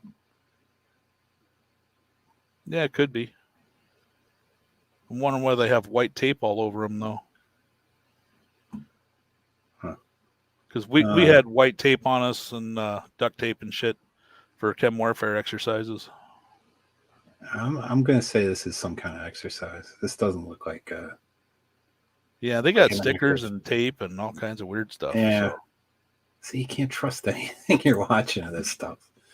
I think this might be civilians that never catch it, but military people are like that. Doesn't look weird. Here we go. Here we go. This is number 20. Hey, that'd be a good one to put Pop's face on, man. I can't even make out what's going on here. This is just this guy's just make it all pop in there. This guy's getting yanked out of the car. Well, they're having a hard time. Well, look, like, what are you doing in order for the cops to be? Taser. Oh, tased. You're Don't gonna tase me, bro. Oh, and he kicks him. It doesn't help you to make this kind of ruckus, in my opinion. I mean, you're already fucked if the cops are coming at you like this. Then he pulls his gun on the passenger. Well, the passenger's not cooperating, is he? He's not getting out of the car. Well, I don't think he's been told to. I think this is a sober citizen bullshit. Well, they panned over to the other side, and there was a cop trying to open the door on the other side. To me, if it gets this serious, you've kind of fucked up. You really fucked up. I think that's about it. Because when I get pulled over and they see how big I am, they usually you can go unsnap their pistol. No, they just unsnap their pistol and keep their hand on it. All right, I'll give one more bonus one, and of course it's some kind of fucking. This is kind of. I think that was a gripping. All right, I'm not liking this bonus. One more bonus. Come on. Clean your headlight with baking soda. Oh, come on. Give me a break. This, it'll clean it up for a while. It takes the oxidation off. Yeah, but then it's gonna be shit again. This just is like citric acid and a little bit of abrasive. Life hacks that people they'll do it and they're like, I'm so smart now. I learned something on TikTok. I learned how to use lemon and baking soda to clean my shit. Well, it's. Oh, I like the cutscene there. They could have just replaced the damn thing. No, I actually fast forward. I didn't want to sit here and watch the whole damn thing. And that's it. That's the tux. It's the 20 tux. I'll have to come up with some kind of song or something there. And that's it. All right, man. Well, I think we did. I think this was pretty good. I think we learned a lot. I learned a lot about the snail trails. What's that? I'm sorry for the chat. I didn't keep up with the chat too much. Sorry. Somebody did come in and say hi while I was looking at the TikToks. Heard down. Who was that? Someone said it was Edwin Sparks. Hey, Mr. Hemi. Surprised I didn't see Dak here tonight. He was in earlier. Yeah, Edwin Sparks. Hello, Edwin. There we go. All right, man. Well, I don't have a safety briefing tonight. Nothing like that. Nothing fancy. Well, I do. Speed kills. Play it safe. Buy a Honda. Or a Ford. Yeah, buy one. Well, Honda had that. What was that? The S2000? Everybody seems to like that one. 14-second car. Yay. Yeah. Well, you got, the bros that be like, oh, that was an awesome car, man. He's got $20,000 in that. Okay, so it runs 13s. Yeah, but you understand, it's great on the track. It's handling. It's so awesome. Mm-hmm. Yeah. That's always the excuse. As he talks to the guy in the Miata. Yeah. All right. Yeah, that's it. I hope you guys enjoyed the show. I hope it was informative. I want you to watch my sweaty dude over here because he's gonna save you money. Pretty sure everybody's already subbed to me that's in here. Well, again, there's going to be, I'm sure there's going to be at least some people who will watch. Let me just put your link up again at the end here. Because this also ends up on, this will end up on other Odyssey, platforms. Yeah. And MGTOW TV. I got some fans over there on MGTOW. They're probably like, dude, where's the comedy?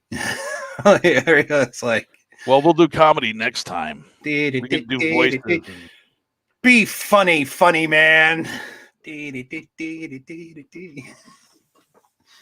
funny. Okay, I'll be funny. All right, guys. Here.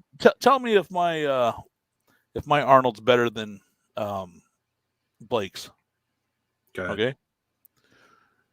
You can't gamble in here. You got to get down. We got JR saying he's stacked, and then got to work in the morning. Have a good night, y'all. And then Dak says he was here being all mopa. Yeah, because the Billy Von Baum, he's gonna go kablooey. It's the hamster Huey and the gooey kablooey with the Billy Von Baum. Gooey kablooey. Yeah, to the chopper. Yeah, you can't gamble in here. It's a ferret, you idiot. We're going to go shoot the Americanas in the booty because it's $1 million wound.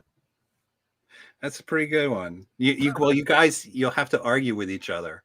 Yeah, you I'll and work Blake on it. Tuesday. Or what are you talking? You was a gully man. What are you going to talk to? What are you going to talk to those guys about? The same thing. It's going to be prepper shit, ethanol, same stuff that we talked about tonight. Oh, so this was kind of like a pre-game. Yeah. So you got your practice in. I was like your practice bitch. I've been talking about this for 15 years, so but I've learned that I have to give it to people in little bits because if I just brain dump everything, it's like, and then they just kind of glaze over and they're like, oh, I just lost you about the time that you said I'll put it in a carburetor. Well, yeah, look, if you make videos that are, visual, obviously, that people can easily follow along. Yep. I'm just limited because it's cold.